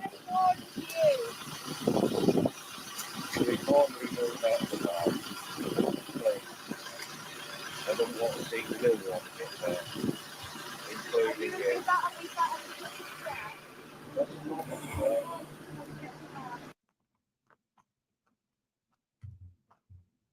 Hang on. This 20 to 30 second period I stood in front of the car was the apex of the prosecution's case against me. This is the longest period I stood in front of a vehicle on private land. Like I said, we don't want to aggravate it anymore. So I think at the minute we just don't engage. He's already predicted what she's going to say less than 3 minutes since her last attempt at persuading him it's time to get the hands on. If they're going to say what they're going to say, we can't really stop it. But if they start going to like breach, we're here to prevent a breach of the peace until we can get some more assistance. Is this not? Yeah, but we can't go and look at them, can we? Because it's just me and you. So we're quite outnumbered. The problem is we're outnumbered. So once we get some more units here, they're not going to listen. You guys, can you move back up to the top? Please, because this is a business. This is an area of business, and you can't really be down here, can you? So, Such a problem, all these peaceful protesters, right? So they're causing so much problems. No injustice lasts forever is here. What's up, Nilf? Nice to see you. By the way, Felix, we need to stop seeing animals as a source of something for us. You miss Nilf? But Nilf is here, Pig's Dream. They're here. I am wearing pants today. Nilf. Kane, take care of it. Take care of it. Nilf again. I'm telling you. This Nilf guy. Boy. It's not Valentine's Day anymore, Nilf. Settle down now. I'm wearing pants. I also have a pup on my lap right now. It was very adorable. I know. Yes, it is my concern, though, isn't it? Because I'm security guard for these animal abusers. You're a police officer. That's correct, and I'm trying to keep everyone safe. Sorry, I'm here to prevent a breach. I'm trying to prevent a breach of the peace. I'm not going to go away, am I? There's no breach of the peace. That's what I'm trying to prevent. So I'm asking you guys, if we can do this civilly, you have every right to be here and protest. No problem with that whatsoever. But can you take it up to the top? I'm not going to stand here. I'm not going to have a legislation game with you. It's irrelevant. Irrelevant. Can you please go up to the top? I'm asking you civilly. I'm trying to be civil here. He won't explain the legislation because, as later comments make it abundantly clear, he doesn't have a clue. We're clearly not committing aggravated trespass. No one is being intimidated, obstructed, or disrupted, and Morling is simply intervening in a civil matter for which he has no jurisdiction. Very concerning that he thinks legislation is a game rather than a fundamental part of his job.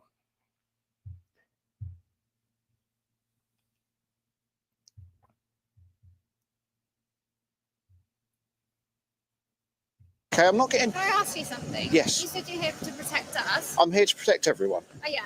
So but it kind of looks like you're on this side, we're just standing here, rather than up the top with us, where the cars I can't be... Yeah, but I can't be standing up there with you, can I? been smashed into twice by vehicles. But you're standing in a roadway, aren't you?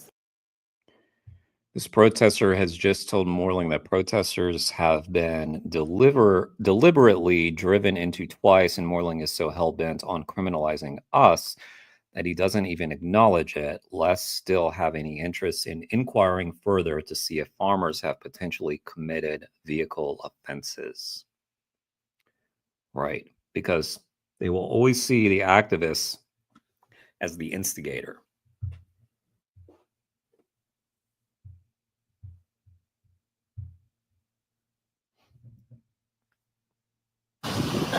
Yeah. Very speaking. There's a young girl now coming in there, and that's the good. Can you just walk her in? Because that'll upset her. Yeah, because he fucking hit me with his car. Why are you taking pictures of number plates? Is that not allowed? She just answered that. Imagine being more concerned about her taking photos of the car than the owner using it to assault her. Do you need to be taking pictures of number plates, do you? Why not? You fucking hit me with it.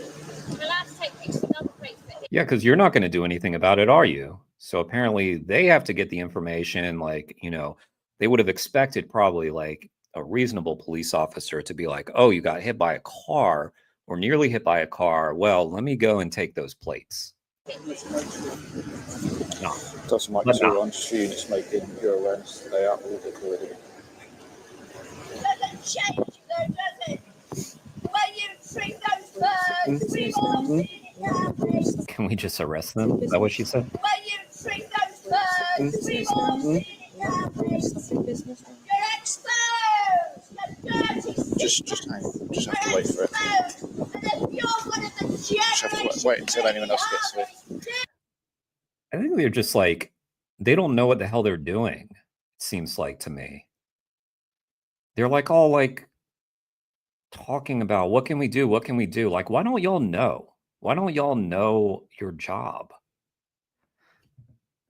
Is this that unusual?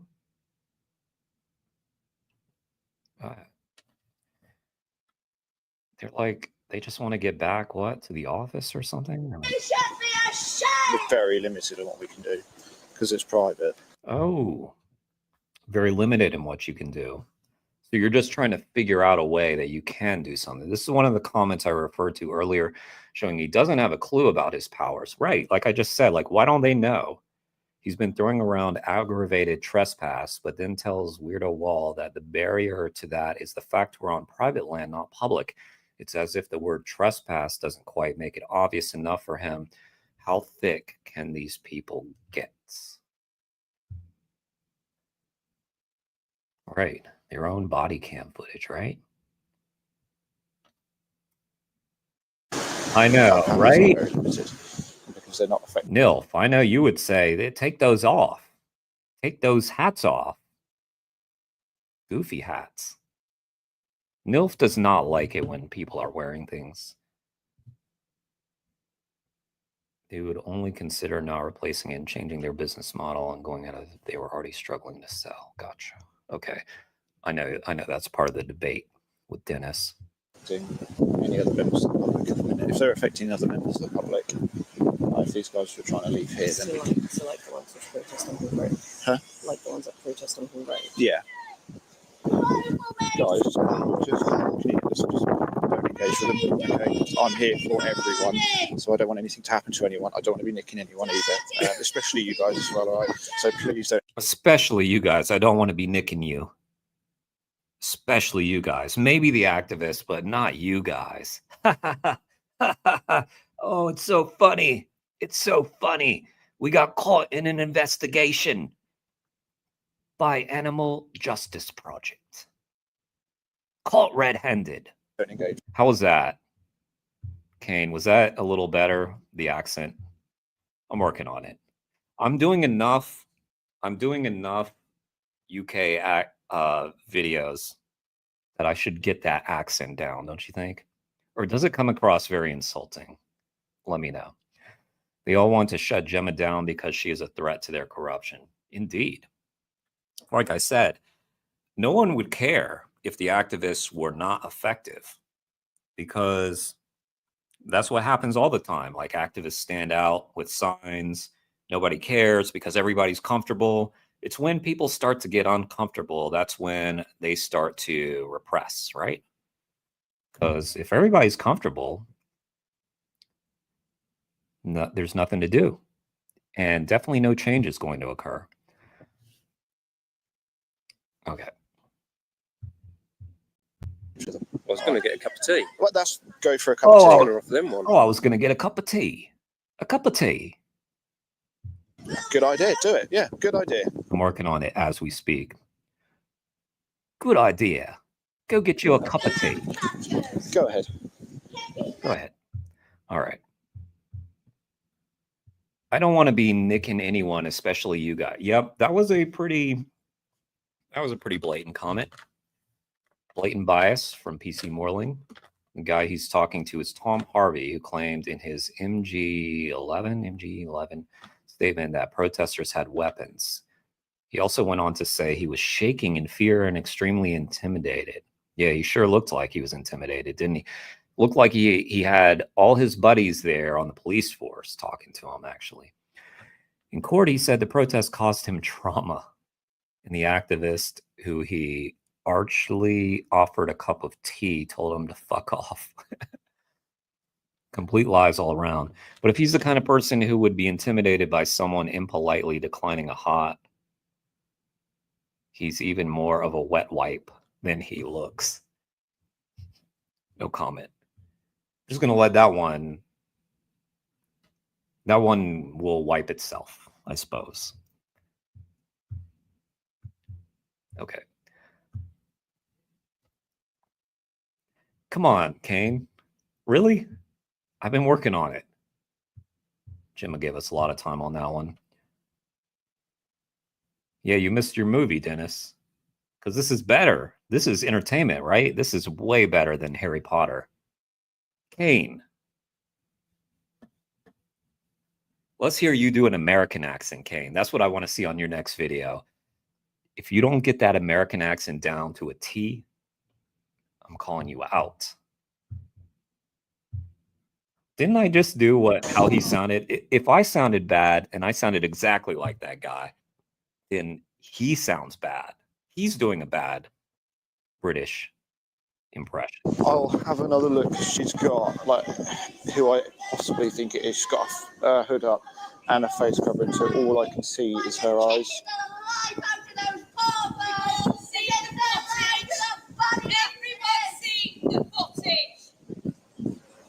And the world's going to see the footage, because you're going viral, mate. AD Harvey. They can take that stupid website down if you can find their generation. Oh my God! People, stop it!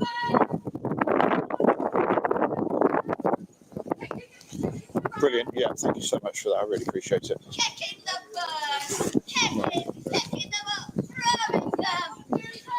Angry men taking it out on those poor bloody chickens that never had a life on the day they were born. Sick industry. Yeah, all we'll see. We're just going to sort of act as a breach between the landowners and them for the time being, because we're quite heavily outnumbered. Right, if you see her...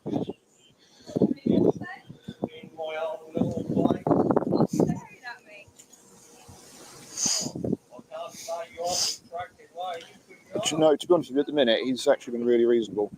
So I think, yeah, at the minute it's still quite peaceful.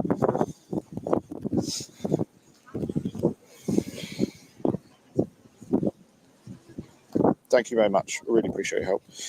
If you see her or recognise her, that we think is Gemma Barnes. Buff Molly, I am not in the Midwest, but surely there are groups that you could get in touch with, right? Hang on. Do not wait. Sorry.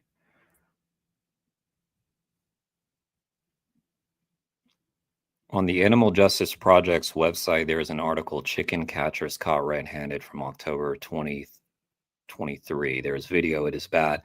I've actually pulled up a couple of their A.D. Harvey videos, so we'll watch them. Harry Potter is goated. No, wrong again. Wrong again, Dennis.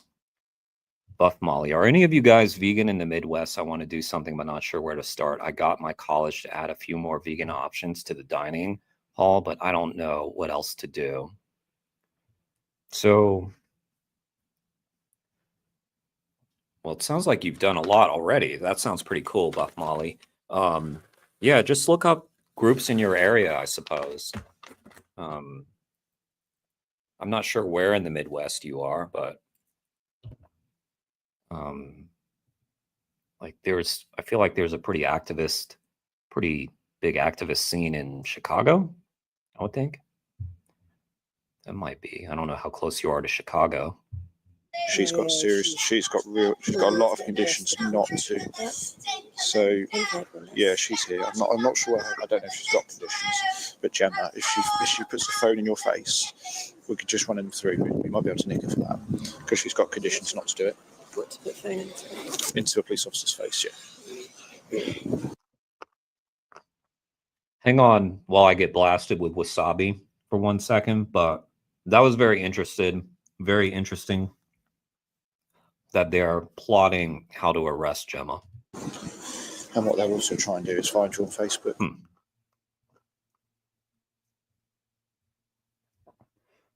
Oh boy. Oh boy. Oh boy. The tables have turned once again because Gemma made a video. Got social media, so if they do, just ignore it. Don't rise to it. So what's happening? We're just waiting for some more units to get down. We're quite limited. We're just plotting how to arrest Gemma, trying to bait her into doing something that we can arrest her for. So what we can do at the moment, because it's private land, it makes our lives very difficult. Look at this poor traumatized guy right here. He's traumatized, guys. Oh my God, this has been such a bad day for him. Oh, I hate that for him. She's banned from recording the police being corrupt. Oh, so they recorded themselves. Yeah. Well done, police. We'll be looking at the offence of aggravated trespass. But obviously, we need the officers here to take them from top drive. Yeah, we need the numbers here to sort of protect ourselves and you and them. So it's a very fragile situation. If we can't be seen to take sides. Right. So we've got to approach this very carefully because that's when, unfortunately, we are on private property. Yeah, but that's the problem. If it was public, we have the Public Order Act, which really sort of like nails it quite nicely. But because they're on private land, it's very difficult. They're not allowed on there. I know, it falls under a different category of powers, which are sort of like our inspectors are available to use. But it's just getting those powers instigated. It just takes a bit of time. All right. Do you want a cup of tea? I'd love a cup of tea. Yeah, that'd be lovely. Okay. Thank you very much. 1 sugar, please. Thank you. Oh, Lord. Let's just seal the deal that we're all complicit in turning on the activists. I'm just going to get you a cup of tea now. I'd love a cup of tea. I didn't even try the accent that time because you know what? Kane is a hater. Kane, even if I get it perfect, I know Kane's not going to accept it. She managed to get the body cam footage from the police. Gotcha. It's clear that he's the main victim in this, Felix. Indeed. Indeed. Did we help out Buff Molly? Can anybody in the Midwest can help out Molly? I'm getting quite surprised with myself on all the time I've gone in. I'm surprised at how calm you can. No, I really appreciate. This goes wrong when people get angry. And the more you go back at them, the worse they get. So the calmer you stay, the more bored they get. Oh, they get bored. I think you're already bored, huh? They don't seem bored. You seem bored. Like, Miss, can we just arrest them already? You're the bored one. But also seem to be not understanding things very well. Unprofessional, discriminatory, and clueless, coming from a scummer who has no idea what it's like to feel passionate about anything but asserting power over others. Yeah. Worse they get. So the calmer you stay, the more bored they get. All received. We've definitely got Lucy on Yeah, site. yeah. I mean, if your goal had been to let them get bored, well, maybe you should have just like stayed out of the way or something. I'm just struggling to ID Gem yet because I've never actually dealt with her before. So we'll just see if we can. So they're just targeting Gemma the whole time. It's like Tash, what Tash and Jack have to go through. They're just targeting Gemma. Leading it.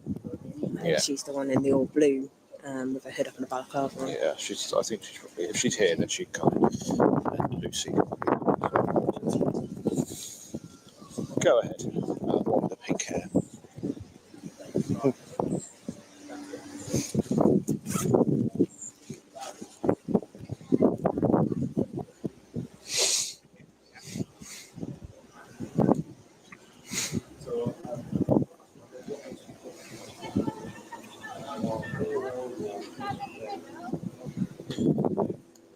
I can't see him at the moment, but I will keep my eyes peeled. Like, yeah, a lot of them do have coverings over their face. Auditors wise, there is a couple of them with sort of like large cameras, but they're kind of avoiding us at the minute. But they are recording everything. Uh-oh, it sucks to be recorded during things, right? No, not from what I can see. There's a few more at the top, but there's no one in a wheelchair at the minute. The cavalry has arrived. P.S. Mark Shepard letting protesters know. Dang it, Gemma. Give me a sec. All right. Letting protesters know they're on private land as if it's his business to intercede. How many times must police be told they have no powers around civil matters? That's interesting. Okay.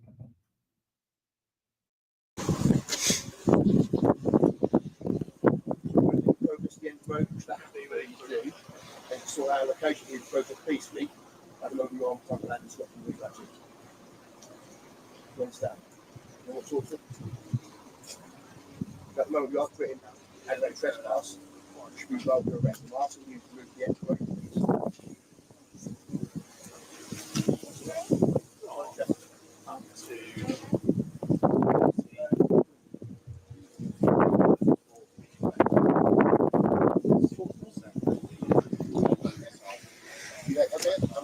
You want people there?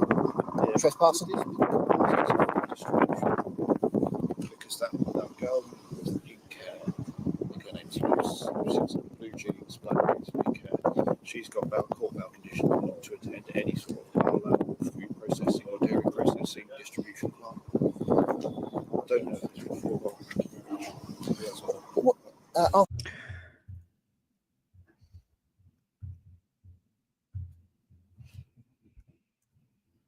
There is a link to the investigation that prompted this. We'll watch some stuff on YouTube, but there's a link. They should worry more about doing their jobs professionally than whether there are auditors around. Yeah.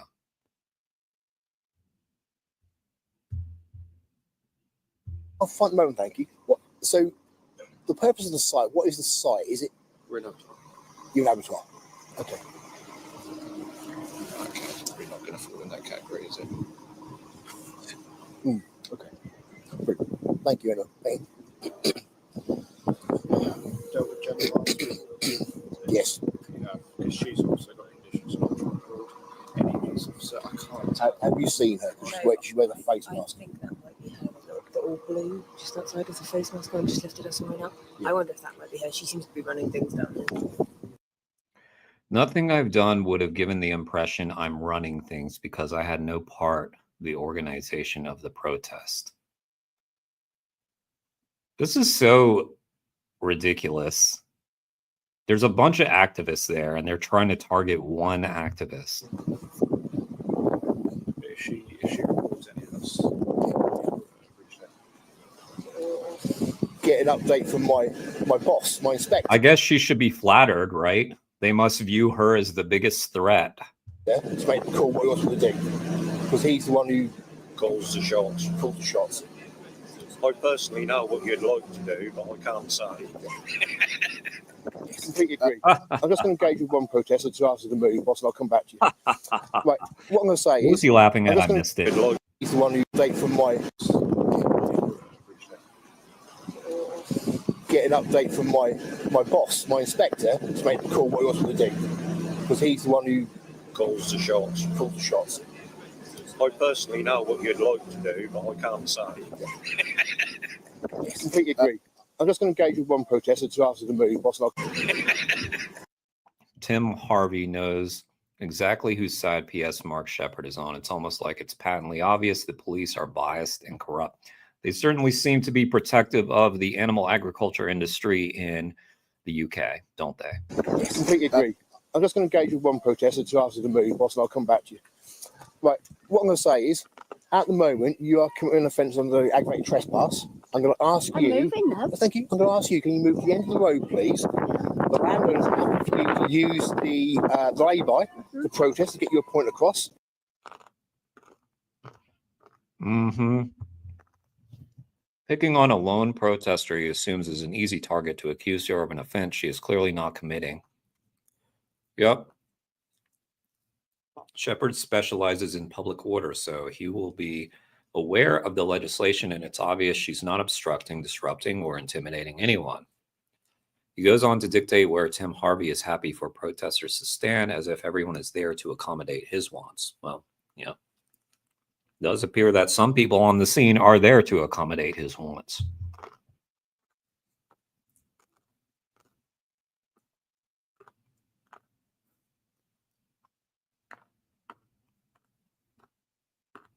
Okay. All I'm saying is, at the moment, it's a private land up until that road. Right, you understand that? I'm on my way back. Thank you very much. Thank you for your help. But don't you get fed up of protecting companies like this? I have an opinion on that. I'm a police officer. We can't be impartial, aren't we? With the problems that you've got, lack of police officers, and you're overstretched, and you're always protecting dirty, cruel companies. Oops. Messed with the wrong protester, huh? Great footage now. Like this. I can't. Have you seen the Animal Justice Project expose on this place? I haven't noticed it. Well, you should do, you know. So yeah, maybe you should watch that, since you're protecting them. Where we're all coming from. Because we're not. I understand, but bad people. We're here because it's bad enough for birds to be slaughtered as it is. But if you saw what they do to the birds, and the gang catchers, have you heard of that? He said, "Brilliant." Yeah, oops, I thought this person would be easy. And then she's just like kind of going off on him. I love it. I love it so much. Sorry, let me catch up with comments in case I've missed any. This is quite great. Okay. All right. Yeah, she's my hero as well, Felix. No, I hadn't either. But they go round catching birds from different farms, throw them on the trucks, bring them to slaughter. Don't you think a bird, even a chicken, needs a bit of a life? Because it never gets alive. Thrown in sheds with thousands and thousands of others. He picked the wrong activist, didn't he? Less and less. I can understand. I can understand your frustration with that. Obviously, but obviously, I'm I not know allowed to it's comment all on it. legal. I know it's all legal. But we just have to raise awareness then, because we can't You make it do. illegal. But you don't want to get yourself in trouble for it. Overnight, no. You'll get yourself in trouble. No. All right. But I said he's happy to you to go to the Labour out here and protest as much as you want Well, to I get your don't point want to across. make him happy, but I'll do it for you. Thank you very Yes. much. I want to make his life a bit of a misery, to be honest. Thank you very much. I want to make his life a bit of a misery, to be honest. I hope he's had a really bad day. Well, you don't get yourself in trouble, though, do you? Well, You no, seem but we're reasonable not, enough. so we're protesting. She said, I want to When we see go back cruelty, and hear that his again. life a bit, but I'll do it for you. Labour out here and protest as much as you want Well, to I get your don't point want to across. make him happy, but I'll do it for you. Thank you very much. I want to make his life a bit of a misery, to be honest. I hope he's had a really bad day. Well, you don't get yourself in trouble, though, do you? Well, She no, sounded so polite when she said that. I want him to have a really bad day. You seem but we're reasonable not, so enough. we're protesting. When we see cruelty, unnecessary cruelty from angry men, when the Yes. lives of these birds are miserably enough, then we have to do something about it, don't we? Yeah, I know. We can't let cruelty I know. go on, like with children. You wouldn't let it happen with children. We don't let it happen with animals either. Mate, but thank you for listening. He's happy to go to the Labour, mate. Thank you. Yeah, thank you also, officer, for listening and completely dismissing what the activists had to say. Maybe next time, well, I know it won't happen, but maybe one of these days, these exposés will come out. You'll take that seriously. You'll take that as seriously as a farm owner having a bit of a rant because there are some people protesting at his farm, right? Thank you very much. Okay. Take care. What's your name? Mark Shepherd. All right. Okay. You look after yourself. I will. She was awesome. She was so cool. I want to be her friend. Okay. Comments. Dennis, you still going at it, eh? Dennis, why do you argue against veganism so strenuously? Do you realize how much effort you're having to expend to not go vegan? Like this conversation's lasted as long as this video. You could just be nice to animals, not hurt animals. Could be really a quick conversation, right? You watched Dominion, right? Did you? Did you watch the whole thing? Did you click on it and then do something else, or did you watch the film, Dennis? All right. Do you think the army would mind lending us like a Challenger 2 main battle tank? Challenger 2 main battle tank. They're quite good at moving things out of the way. They'd let us use it. Give one a go.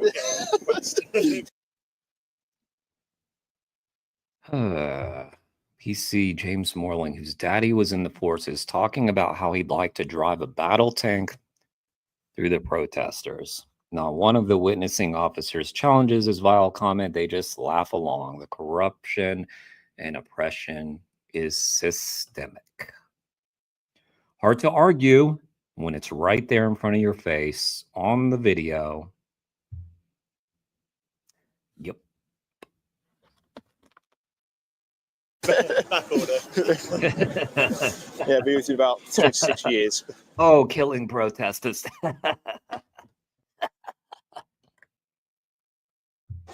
That's how they laugh. That's not how I laugh. That's how they laughed. That's Barnes there. In the blue coat. The blue coat. Yeah, I think it might be her at the front with the backpack and the thermos flask. Yeah. I'm pretty sure. That's what I thought that was. Yeah, we've said that. But she can't record us. She can't record, but she also can't be with Eleanor Kenny at the front. Let's just keep on plotting how to arrest Gemma. Let's keep on plotting how to single out one activist out of this group. Pigstream, I wish I had gone vegan sooner. It's my one regret in life. Same, Pigstream. I wish someone had told me sooner in my life so I wouldn't have been doing that for so long. Down inside the beat record, and she Right. helped that big bloke set his life up because he didn't have to do it. See how they grasp for any ground? Yep. That's exactly what they're doing, Gemma. My unlawful bail conditions attached to a malicious charge I've since been acquitted of by unanimous jury verdict and will be suing for. Stated I couldn't film the police or encourage anyone else to do so, but live streaming and filming are two different things, as are telling someone they appear to have no mobile reception versus encouraging them to film the police, but these tyrants won't let the truth get in the way of a caller. Yeah. They just don't even want to deal with the problem. Like, that's the problem. They seem quite lazy. They don't seem to know their job very well. Okay. Is that on your camera? Yes. Oh, yeah. Thank you. I'll take the Morning. Is it the army who mind lending us on Challenge 2 main battle tank? Challenge 2 main battle tank. They're quite good at moving things out of the way. Let's use it. Give one a go. Get one on request. Back order. I don't know what's going on with the police force now. They seem to have attractive police officers. Obviously me, yeah? I've got to be careful. Come on. Look how buddy everybody is, huh? As a kid growing up, they were always quite good, some of them. There used to be one in Norwich who used to go to football. Used to call him Handlebars. Bloody great bloke. Had the old Edwardian moustache. Plus, he was a big bloke. Sorry, I didn't want to rush. I just wanted you to have it warm. Oh, it's better. Yeah, no, thank you for that. Warm the bones. You want a jacket or anything? No, I've got them in the car. Sorry. You're harder than what I am. Yeah, I just don't really want to walk near them at the minute. Just like the lack of ethics, you know? Like, I remember, so I used to be a journalist, right?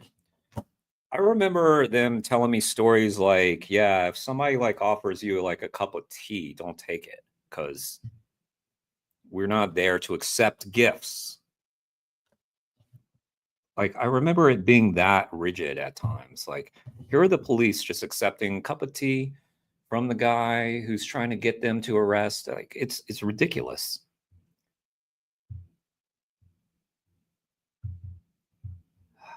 Yeah. Just like a gang with more formal uniforms.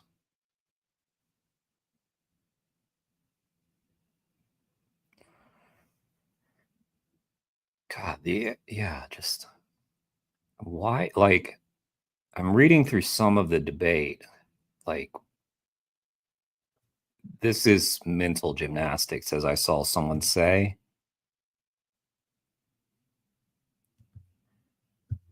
God. Gonna keep on watching the police.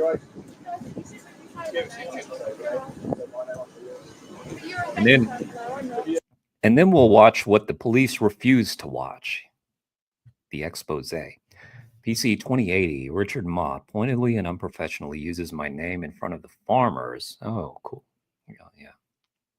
One of the reasons I'd covered up was to not be identifiable to the Harveys who have links to the hunting community. When I point out that he's a data handler and shouldn't be using my name in front of others, he says, I know, but you say my name, so I'll say yours. He sounds like an obnoxious teenager, yet this is a warranted constable of the law. And just, again, for context, Gemma doesn't like them. Just wanted to make that clear.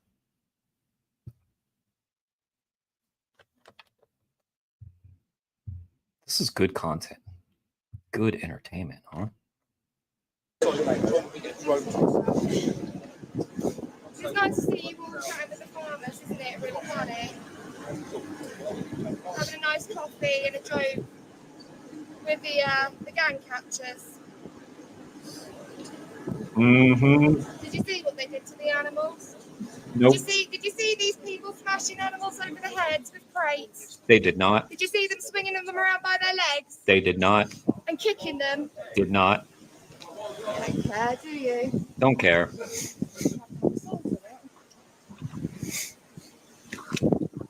Don't care. Not their problem. They're just the police. They're not there to protect anybody but giant moneyed interests, right? The corporation.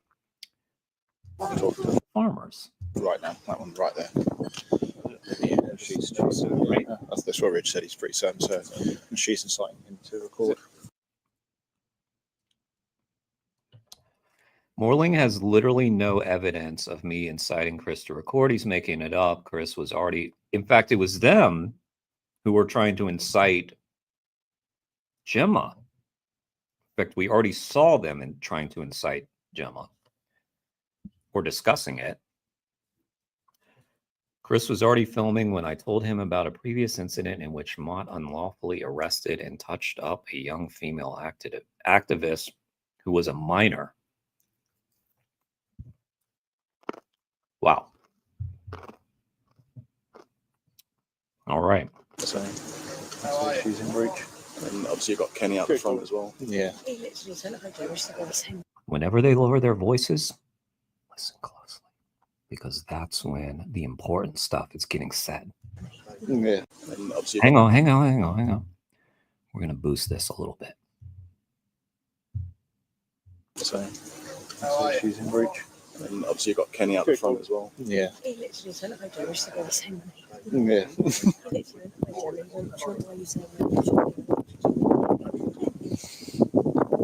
Unfortunately, I With couldn't. Spectrum's easy self-install kit, Turn on the anniversary. Sorry, buddy. you can feel at home in My minutes. pup. I had to pay for that. They made me pay for that. Damn. The police are working with YouTube. Spiteful Rachel Wall laughing at what she thought was another gotcha moment. At this point, I've already been ID'd by other officers, many of whom, including her, I've had extensive dealings with. Yeah, I mean, it's not that hard to know who Gemma is. I can tell already, and I've just watched one other of her videos, or maybe two.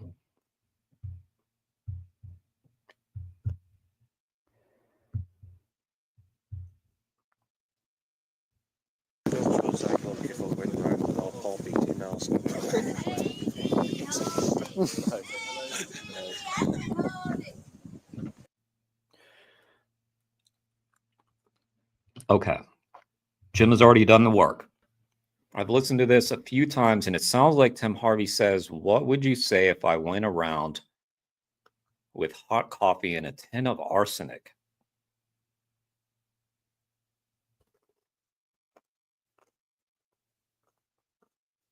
Wow. So professional. So professional, these guys. Is that what he said? Was that before or after this?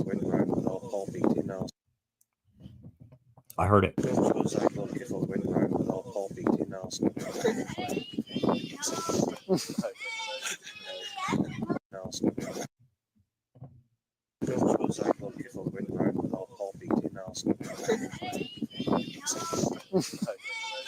That is what it sounded like. Had Gemma not told me, it would have been hard to understand, but that is what it sounded like.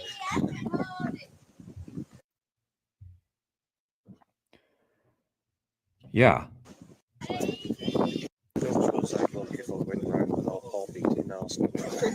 And arsenic.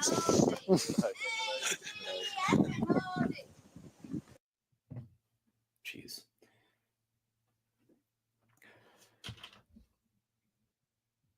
Yep. And that's going to be bad for them. Right, buddy? Right? It's not the first time, it might be the last. Not the first time, won't be the last. What a flippant attitude. No pride in his job, no compunction, no accountability. That's why I'm sort of going to hold back just in terms of physicality, because I can't go to court. But yeah, it comes to it. It's just that, yeah, that was like 2 years. Just This is the UK's finest right here, right? Yeah. Boy, don't you feel safe there in the UK, Kane? I mean, you're so well protected.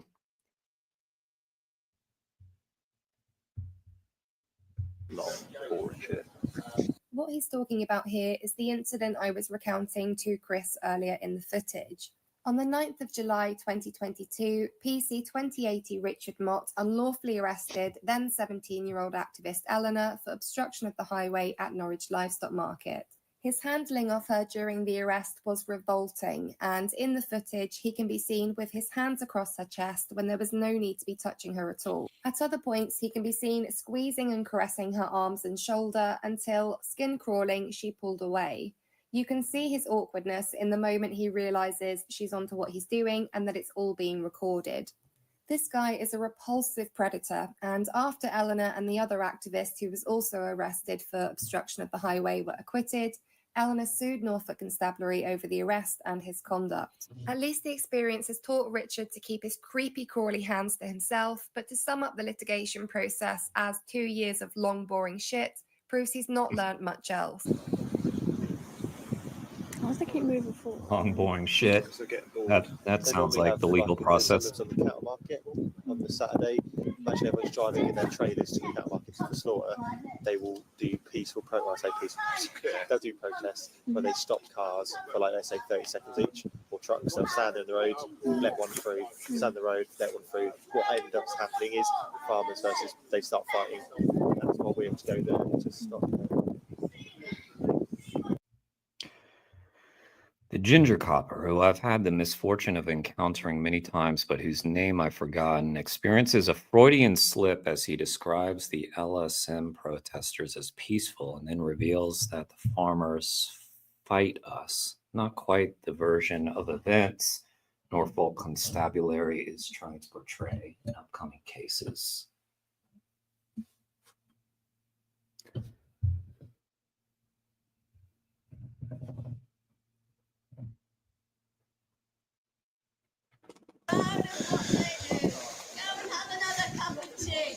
Yeah, that was. That was interesting. What's that? Standing there with Pet 2, they're filming it. I love that. Yo, take care of Veganism for All. Everybody, if you're not subbed to Veganism for All, go do so. That's my buddy Aaron P., who is a really cool person. Hang on. You can also look up Aaron P. and sub to him. Yeah, that's Aaron P. All right. Have a good weekend, Aaron P. You gonna game later? If you haven't left yet. He was playing High on Life the other day. That was fun. Wait.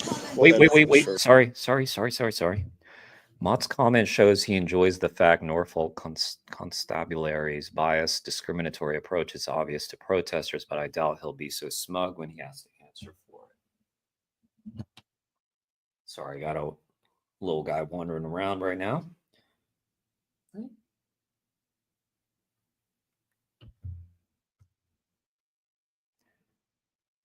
What they're looking is for a reaction out of us. So if we start arguing back or getting angry at them or something like that, that's what they want, because then they'll just stick a camera in your face. So just be really nice to them. Kill them with kindness, as they say. Kill them with kindness. Then they just get bored because they're not getting what they want, and off they go. Are you sure you're not getting bored? They seem to be doing what they want to do.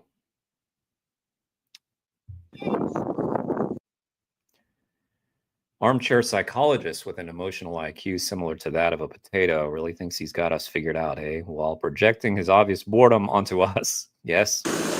Hey, you got to give me a chance. Got to give me a chance, Gemma. It sickens me that he thinks we're there for a good time rather than to speak up for the most oppressed beings on the planet. Scum he is. Scum indeed.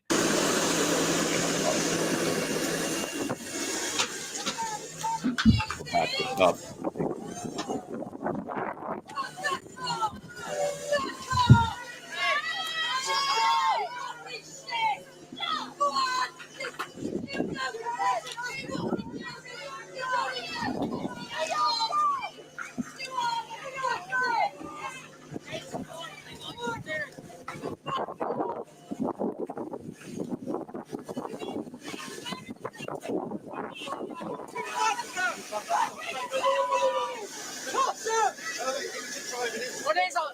your job, so if you did your job properly, you're a bit. You're going to stand in front of a tractor.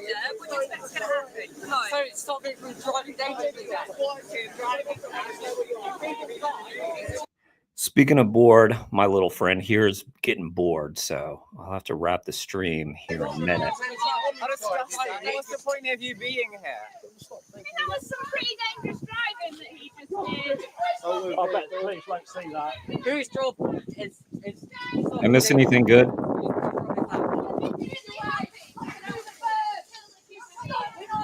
You normally walk away when you can't answer questions. Seems like I missed something good. Really proud of what you do. Give yourself a pat on the back for doing football.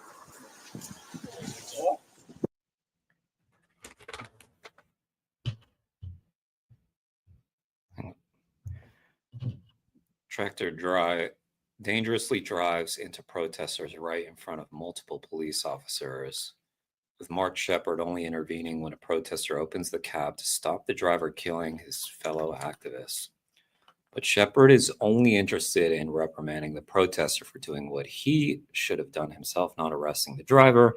Well, it can also be heard saying, when you stand in front of a tractor, what do you expect is going to happen, despite the fact that she should know that protesters can legally obstruct the public highway established by the Ziegler ruling, and it isn't an excuse to drive into those who do yet more abhorrent, shameful policing.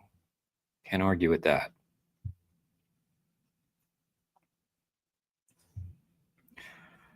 Yes.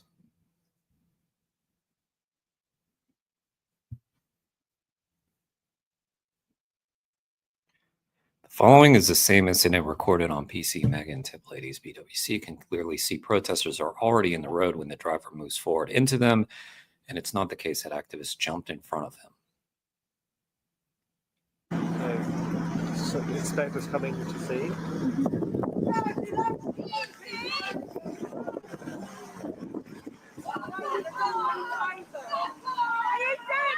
Wow.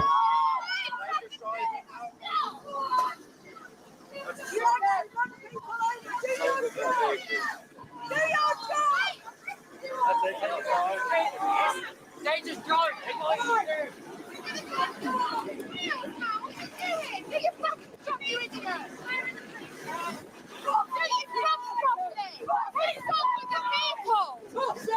Assault with a vehicle, arrest him!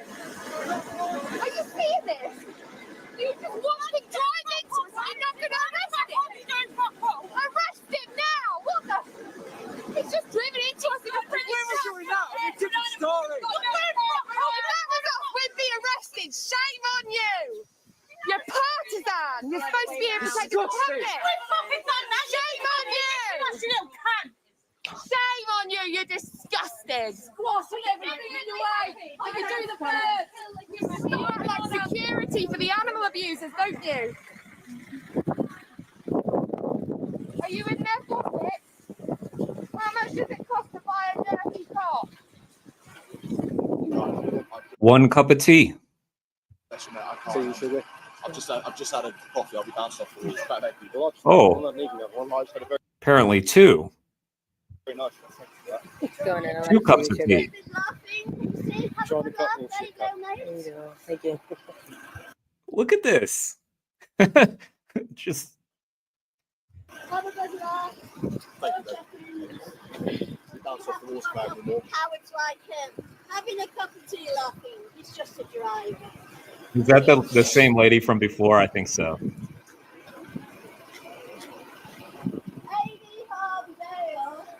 Quality poultry since 1956. Quality. Just have a look. We're going to take a look at that quality here in just a minute. I'm going to give that back to you if that's all right, mate, just in case I need to get hands on. Thank you. Oh, in case I need to get hands on. Let me just give you back the tea you handed me. Okay. It's even more sick.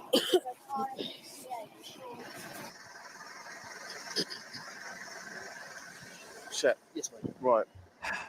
You wanted a conflab. That debate y'all are having, God, like,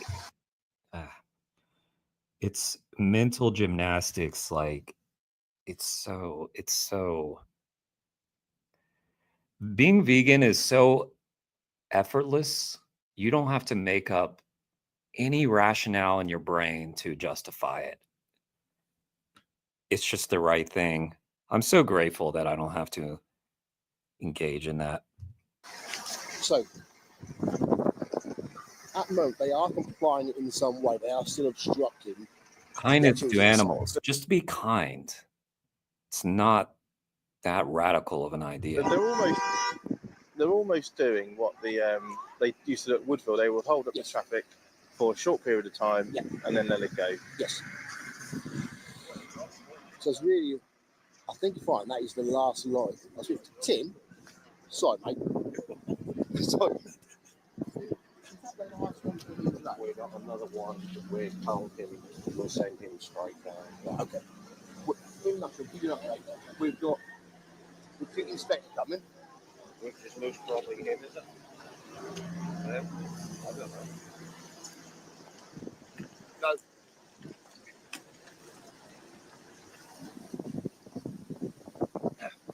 Sorry. So we've got more cops coming, and we've got prison vans coming as well. So once the inspector gets here, if they're not start playing ball, then we're going to start nicking some and thin them out. What usually happens in this group, once we start laying hands on, it starts getting all very messy. Oh. That makes it good for their live stream. All right. Oh, it gets messy because usually they're live streaming. Oh, now we've got some more laughter again. Oh boy, it's funny again. Once again, we're having jokes. We got jokes again. So even though Harvey says only one more lorry is due, Shepard, I believe at the behest of Inspector Freeman, decides to nix some protesters, not for the commission of offenses, but to thin us out. An outright abuse of power. He then comments to the effect that our reaction to being unlawfully arrested and assaulted are contrived for our live streams rather than genuine outrage at having our rights consistently violated. Finally, Tim Harvey attempts to incite violence by saying, if you happen to give one of them a fucking clout, we aren't going to drop you in it. To which he smirks. I don't even know what that means. That's probably some British talk right there. That's some Kane talk. Give someone a fucking clout. I don't even know what that means. Kane, translate for me. I don't know what they were just saying. I need a translator.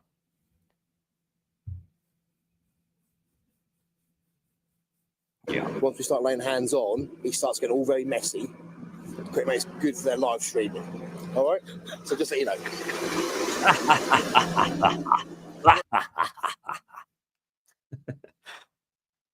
Oh, those live streamers. We're live now. Is it funny to him now?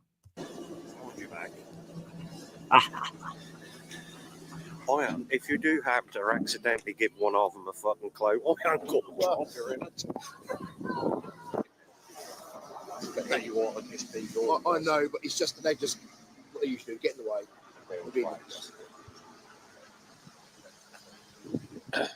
Okay. Do you know what group they are? I don't know the name of them. Like Hunt Subs. They are very well known in the city for protesting, causing a nuisance. Oh, causing a nuisance. Oh dear. Yeah. There went that whole, I'm not here to pick sides, right? No. Just standing with the farmers the entire time, right? Yeah. Okay. Well, having a cup of tea. Well, you'll be surprised actually. GoFundMe's. Oh, GoFundMe's. Oh yeah, all those activists. Oh yeah, they're making loads of bank. That's why we do the activism, right, guys? Because we're so rich. I mean, you get so much money doing activism.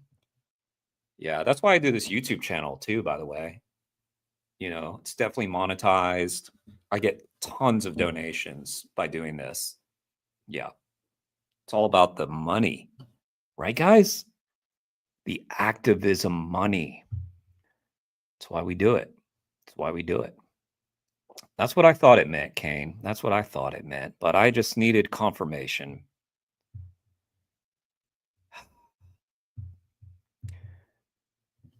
Nightly giving intel to Tom Harvey, who's affiliated with the Hunt. Not only is this unprofessional and breaching codes of practice, but putting activists at risk. Again, insinuating we do this for money. Yeah, activism does is cost us money, and the rest, it's a reflection of his own mentality. Yeah.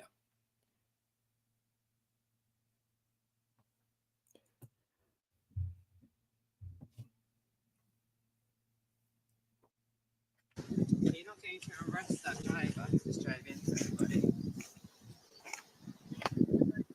Can you leave the site, please? I'll come talk to you in a minute. Thank you. I'll come talk to you in a minute.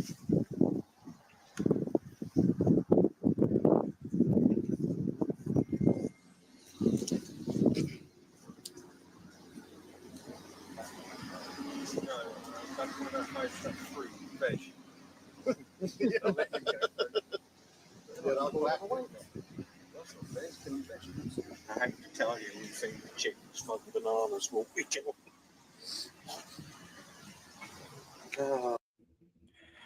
Lucia and I approached the police to ask why they're not taking action against the tractor driver who could have killed multiple protesters only to be ignored and then told to leave the private land. Needless to say, Shepard doesn't come and speak to us about it later. They mock us before carrying on with their plotting. Yep. That's what's happening. That is what's happening.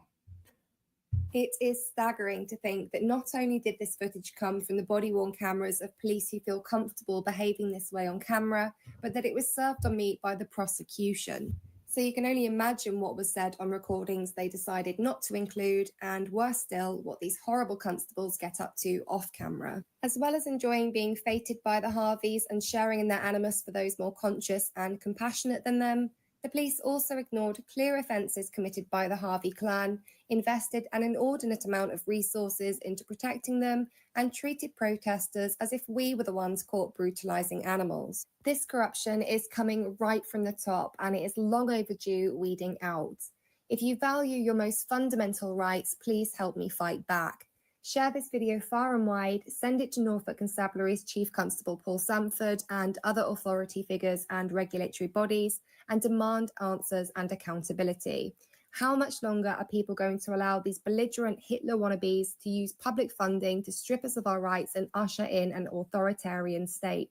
We must act now as a collective and take back our rights. All right, I linked to the video, guys. That's 269 Gem.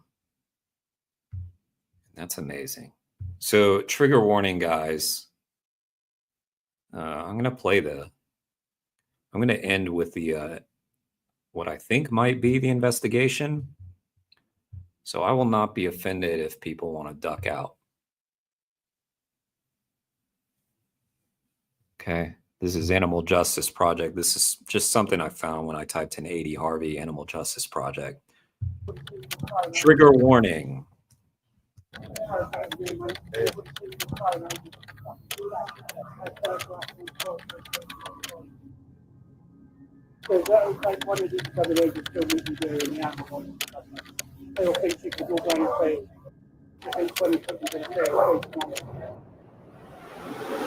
In spring 2020. Oh, God, that's so damning. Let's watch that again.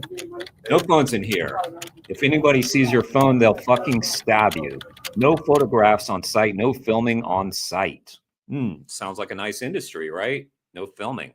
It's kind of like if you had a job and you were like, on your phone, and every time you looked at your phone, somebody like looked at you like accusatorily, like, oh, what are they doing on their phone? Instead of like, oh, I'm just on Instagram or something. No, like they're worried that you're going to film them.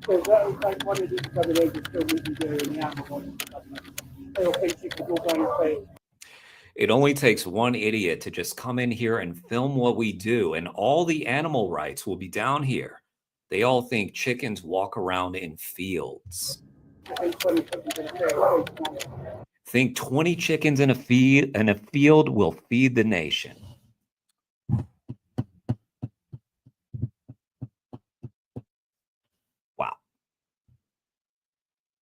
That's what they think of you. They think you're stupid. Dennis, they think you're stupid. In spring 2023, Animal Justice Project went undercover to capture the never-before-filmed world of the chicken catchers.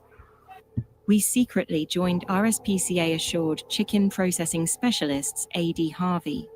Whilst the nation is sleeping, catching gangs arrive at farms to catch hens at the end of lay. At just 18 months I think I remember this. I think I watched this one when it came out. old, their egg production has dropped, and they're considered useless to the industry. This vicious catching process is called depopulation and is made up of 5 stages: sweeping, catching. Just pausing again to give y'all another trigger warning, just in case people want to tune out. I will not be offended.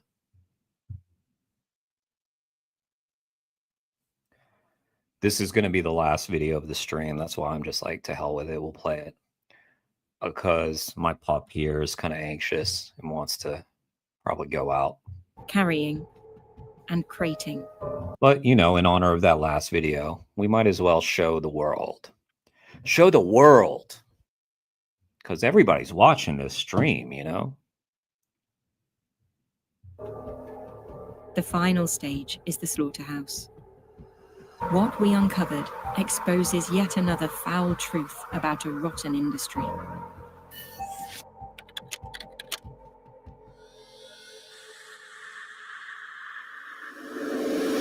To make them easier to catch, workers forced hens down off their perches by any means necessary. This included kicking, pushing, and throwing. Oh, but they treat the animals so nicely. You know?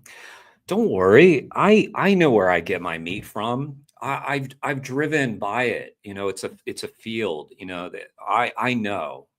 Guys, trust me. I do not support factory farming. These hens didn't survive the ordeal. Oh, but it's the activists, right? It must have been the undercover person filming that. Definitely caused those birds to die, right? Definitely. Others were left injured and stunned. Damn activists. How dare they harm those animals? Here's the video.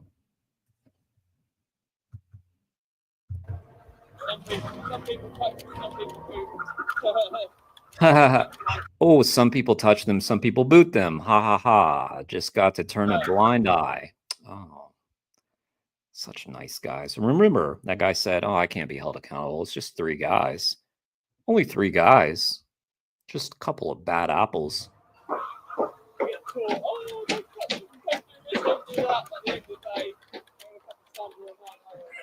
At another free-range farm. Catch that? You get taught, don't touch them, don't do this, don't do that. But at the end of the day, you're not going to fucking stand here all night, are you?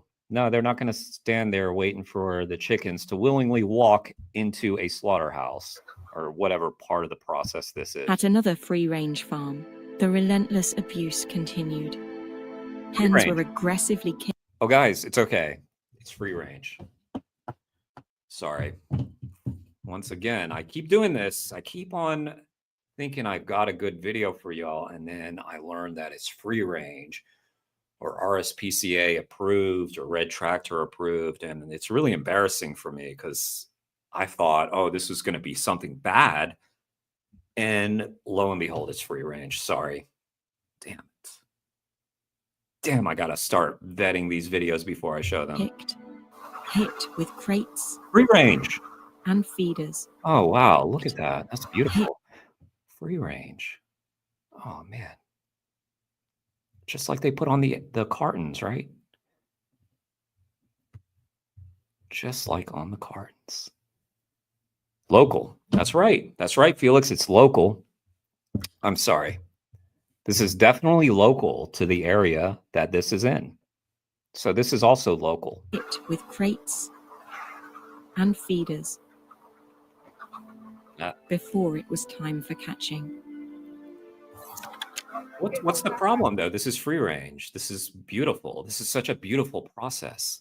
catching. The voice that can be heard is Oliver Harvey, poultry manager and grandson of A.D. Harvey's founder. Okay, let's hear what he has to say.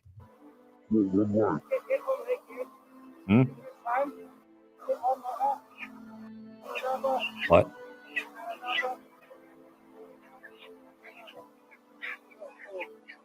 RSPCA I guidelines didn't catch state it. that no more than 3 birds must be carried in one hand, and hens must not be caught or carried by a single leg. Guys, this is so Workers were pastoral and beautiful. Like the free rangeness is so free rangey. filmed carrying up to 10 hens by one leg. Carrying as many hens as possible was treated like a game.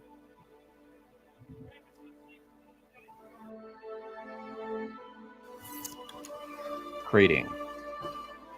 At this enriched caged egg farm, hens were slammed into crates. Oh, but they're free range. Wait. I thought that meant no cages. Oh, sorry, buddy. Didn't mean to startle you. Also known as modules. Oh. Heads, Oh, it's okay. wings, and limbs. Sorry, were guys. It's okay. They're modules. My mistake. Once again. I jumped the gun again. Sorry. I was too quick. They're modules. It's fine. often left sticking out. Oh. In this clip, manager Oliver Harvey can be seen watching on as hens are carried by one leg and slammed into the drawers with force. Whether free range or caged, hens. Oh, no. Sorry. It was just one. No, 3 bad apples. 3 bad. 4. 7. Sorry. One farm. It was just one farm. Is 3. All the. Sorry. It was all the farm. It was all the farm. It was all the farms. Were treated as little more than That's it. objects by workers, who flippantly used violence, intimidation, and casual cruelty against these sensitive birds. Yeah. After all of this trauma, these hens' short and miserable lives will end at A.D. Harvey's slaughterhouse. How does RSPCA assured ensure standards are being followed out in the field? It's beautiful, guys. Look at that beautiful field. It's so peaceful. The cartoon really sells it. Well, our highly trained and experienced assessors, specialists, They with wouldn't lie to academic you. and Dennis, they wouldn't lie to you. Trust them. Trust them. Trust them, Dennis. They wouldn't lie to you. Sorry, I haven't been checking y'all's comments. Dennis, you're watching, right? Isn't it beautiful? The free ranginess? practical backgrounds in farming conduct formal assessments to make sure. A.D. Harvey is an it's okay. It's all good. RSPCA assured company. According Damn it. Once again, I didn't even know this was RS. Yeah, I knew. Because they're all. to the RSPCA, this means that they ensure catching teams have suitable training in animal handling and carry out their role with care and consideration to ensure the safety and well-being of birds during the catch. The RSPCA standards go further than the legal requirements and ensure all birds are caught and carried by 2 legs and carrying distances are kept to a minimum. Do you feel assured? I do. God, I love the RSPCA. They're so ethical, man. The RSPCA. I mean, we don't have that here in the States, but I can just tell that it is just so wonderful. It's like kind of like our USDA. When something's USDA approved, or it's got that nice organic label, oh, I just know that magic happened. Just like this. Magic. It was so nice. And trust me, I drove to all the places because I know where my meat comes from. This is part 2 of our first of its kind investigation series, exposing the rotten truth about the UK egg industry. You think You know, guys, that's interesting because I've been seeing a lot of reporting on the egg industry late. I've been seeing a lot of reporting on egg prices lately. No reporting on the egg industry or these practices. So big FU to the media who continues to fail in their job. And a big thank you to Animal Justice Project for doing the job that journalists were supposed to be doing. And thank you to 269 Gem for doing the good work, and for Kane Defends Animals for doing the great work and suggesting that video. What do y'all think of that? Was that just not the most pastoral, lovely farm? I know, me too, Felix. Damn. RSPCA just makes me like, I go to sleep like that. I just dream of these beautiful pastures. And oh, it's so lovely. It's so lovely. All right, guys. Thanks for joining the stream. Wait, Jeremy, the argument is basically plants, though, but in a really roundabout way. Is that the plants? Is that what's happening? Plants, though? Dennis, is that what's happening? Is she talking about you? You know better. You watch too many streams to be falling back on plants, though. Let's do better than that. Okay? Give us more of a challenge than that. Pig Stream, thanks for being here.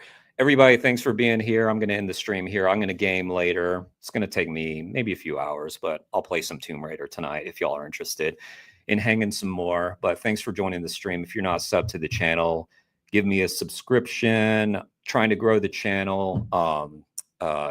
Like the video. Do all those things that everybody says to do. Like, subscribe, hit the bell notification, and subscribe to all the people that we've reacted to on this stream. Thanks, guys. Have a good night.